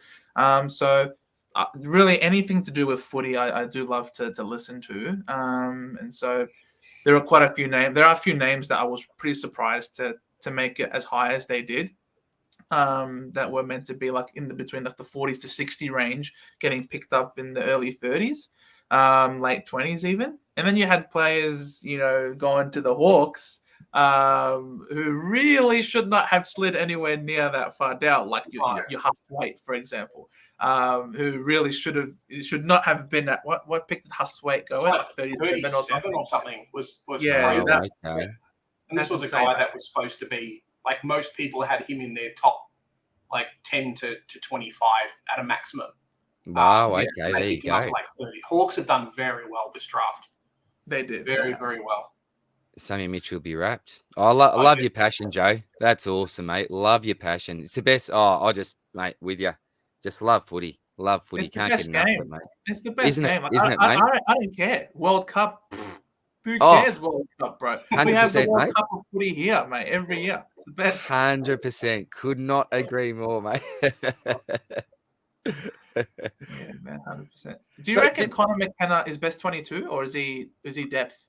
Oh, look, mate, it's what Connor McKenna are we going to get? It was at 2019 when he had his really big year, like one of the best sort of defensive rebounders in the comp.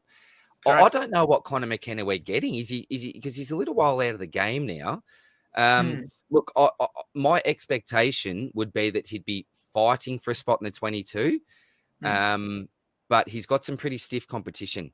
It's not like he's just going to walk in to an easy spot. Because even with the new additions that we've got, you've got to fit Ashcroft into this side all of a sudden. You've got to fit Dunkley into this side. Gunston will probably replace him stay, but there's at least 2 spots that you need to open up now.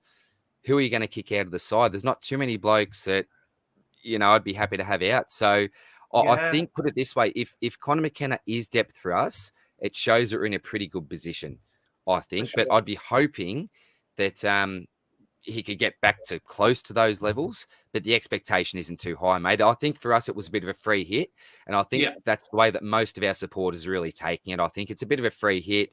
What's the worst that can happen? If he gets homesick in a year and leaves, that's okay. We haven't really paid anything for him.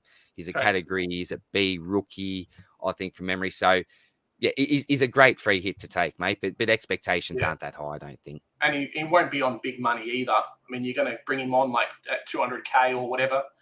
basically paid for his plane ticket to come to Australia and then work for free on work experience. It's interesting because I always see Brisbane as like that halfback position. Coleman and Zorko and a few of those other guys did have their injury worries. So having another player who can come in with that pace and some skills actually helps quite a lot. So maybe that's kind of where he fits in the side. Yeah, absolutely, mate. Absolutely. And he's a year out of, I don't know how much he did back home, but he's basically been a year out of football as well. So yeah. Yeah. He was playing Gaelic, so it's not like he was, sitting there feet up. He was still playing professional sport, so he's still going to present in good shape. That's for sure. Yeah. Do you reckon Collingwood overpaid for McStay? Oh, look, he's certainly not going to be the Messiah. So the way that I'd describe Dan McStay, he's a really good role player. He was that player that sort of push up to the wing, can take a nice contested mark. This was his most consistent year by a mile, but in the past, he really struggled for consistency, just in and out of the game too much. But it depends how Collingwood want to use him. As that stay at home key forward, that certainly doesn't suit him, I don't believe anyway. So it'll have to be that role moving up the ground. But put this way, for what we got for him, I was really happy. Happy. So we got Gunston with a later pick than what we got for McStay. It worked out really, really well for us. So the contract though, we weren't prepared to pay him that much. I feel like McStay suffered Collingwood picking McStay is kind of who was available as a free agent. Okay, there's like one player who's kind of there. Let's be the team that picks him up. Okay, we have to pay lots for him. You know how there's always like one or two players every year that probably a bit more expensive than what they are, but there's 5 or 6 clubs looking for the free agency window, and then whoever gets him has to overpay. It was done. It was actually done really, really early in the season as well. So I spoke with a bloke that had a bit of an inside word, and he's got just a phenomenal track record, this bloke. And he let it out pretty early to a few blokes that he's absolutely gone. McStay's gone. Same bloke as well. Let us know that Will Ashcroft would definitely be signing.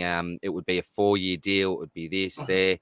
Lo and behold, the day comes. Yep, all the information's true. So, lucky enough to know a couple of blokes that have a little bit of an inside word, and most of their mail's pretty good. And McStay had basically, told his teammates very early on, and that's, I think, how he got through the year as well as he did, because he was just upfront and honest with them and said, look, guys, this offer is obviously too good to be true. Apparently, he would have rather stayed at Brisbane, but the money and the contract length were nothing compared to Collingwood. So really, his hand was played at the end of the day, and his teammates just respected him, for just being upfront and honest about it. And you can't really be too angry at a bloke when you're getting 2 extra years and, maybe 150K extra each year on top of what you're being offered. So I think that's why he'll still able to play pretty good football this year. He checked out very early. When I say checked out, not mentally, but the deal was pretty much sorted, I think, very early, mate. Yeah. I think that should be the blueprint for how players who are going to move should do it. I think that's a great example of a player that can, be honest with his teammates. I think that just goes to show what great culture that there is at Brisbane in order to be able to make him feel comfortable enough to be upfront and honest. Sometimes in a more maybe not so well run organization, they might be too nervous, too scared to bring it up if it's too much high focus. But I think that's just a testament to you guys, really. Yeah, and it's a really mature approach, I think. And I think you're right, mate. Hopefully that will be the blueprint.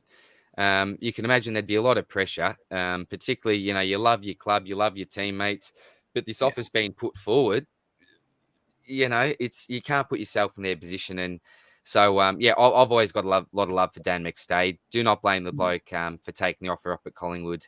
Hope he has some good games. I don't wish Collingwood as a club any success or anything like that, but Dan McStay, hopefully, I hope that they don't expect too much from him and he becomes some sort of a whipping boy down there at Collingwood, because he's just not going to be the game changer if that's what they're expecting. He'll be a solid citizen, but yeah, he's not going to be an absolute out-and-out star of the comp, in my opinion anyway. You reckon he's like a utility version of my check? Just an honest, yes, exactly honest, right, mate. Player who's gonna dish up every day, every week in, week out. We'll try to do their role. Won't be a world beater, but won't be the worst player on the team either. Summed it up perfectly, mate. And he's a really team-orientated type player. So it's not about him getting the goals. Very unselfish type player. And you've got it, we're not lucky enough to get a lot of the behind the visions goals, but lots of the games I actually went to live last year, you could see the blocking that he was doing off the play. So he doesn't necessarily get all those possessions, but he does a lot of the unselfish stuff. And he actually had a ripper of a game when the Big O went down in our final. He stepped up, played ruck 80% of the game, and played one of the better games that I've seen him play. So, might be able to even chop out in the ruck. I'm not sure what their situation is there. He may even be that second ruckman type with the Darcy Cameron. Don't know what they're doing with Cox. I'm not too sure, but he'll certainly be an option anyway. So good utility for him, I think. Decent utility, mate. Yeah. Well, I think that seems to be the draft done. From what it looks like, they're just kind of talking about a bit of fluff and who may be available for tomorrow. Obviously, the rookie draft is there from 3:00 onwards. So, yeah, 3 hopefully o'clock, North pick up a few players. Will be pretty awesome. Just wanted to say thanks to you for coming on. Obviously, it was a bit late notice and whatnot, but it's been great to have you. Great to have you here today. Absolute pleasure, boys. I really appreciate you inviting me on. So I would have jumped on early, but I had my game of basketball tonight, mate. So got the finals next week. So did you win? No, I went down, mate. So we're third at the moment. A little bit of controversy. No, wait, a little bit of controversy. We need referees to keep our games going. So I won't say anything about the ref, because it's important, and they've got a bloody tough job, the referees. I'll say that. Oh, they do. But a little bit of controversy at the end, but at the end of the day, we're just a few old blokes that enjoy the social side of it, mate. We're not the best athletes anymore. But I'll tell you what, one thing we've got over the young fellas is this upstairs. Oh, yes. Playing the game for 30 years. You've got a few tricks up your sleeve here and there. So we do our best, mate, but don't take things too seriously, mate. But no, look, it was great to meet you as well, Joey. Pleasure talking to you, mate. We'll definitely have to keep on having some more chats, mate. Because I think we both share that same passion for footy.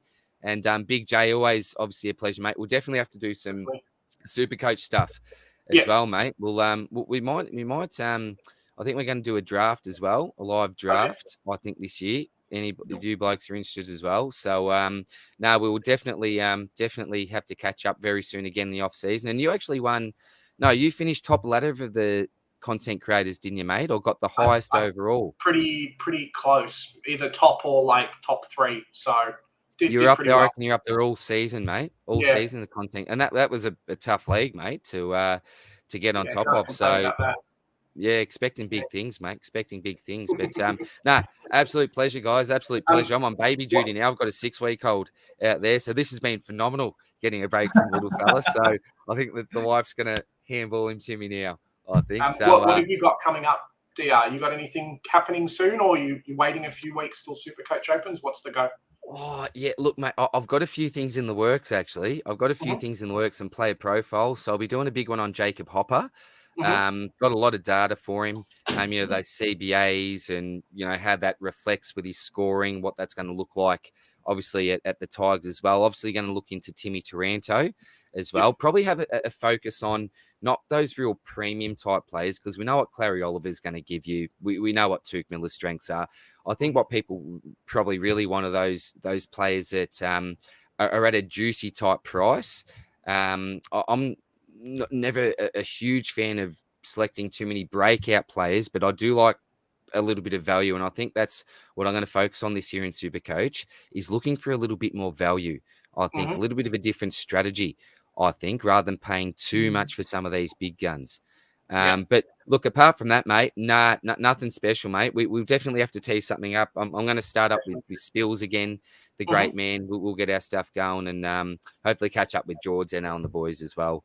But no, we'll definitely have to get together, mate, and nut something out. How about yourself, mate? You any big plans coming up? Or I think Joe and I are going to be doing like just the overall for every team, how they went in the draft, in the the off season, that kind of thing, and then Super Coach starting back up again middle of December. So smash some of that content out too. Jeez, it's coming quick, isn't it? Yeah, It is. It is. It's almost Christmas. Oh. So. I just got some butterflies in the stomach there. Big J, you mentioned that. It's coming up soon, isn't it? Yeah, it's been awesome, man. Oh, Mate, it's been great. I'm super. Oh man, I couldn't believe it. Big J didn't actually tell me. He just told me we're gonna have a special guest coming on. He didn't say who, and then I see you pop up. I'm like, oh, it's freaking DR. You guys are both too kind. Too kind, guys. I tell you. Super apps. Got to keep the excitement going, right? Can't give you all the information. Yes, fair enough. Fair enough. No, I look forward to chatting with you guys again soon, mate. Cannot wait, whether it's Supercoach, general footy, or just talking trash, mate. It'll be good fun.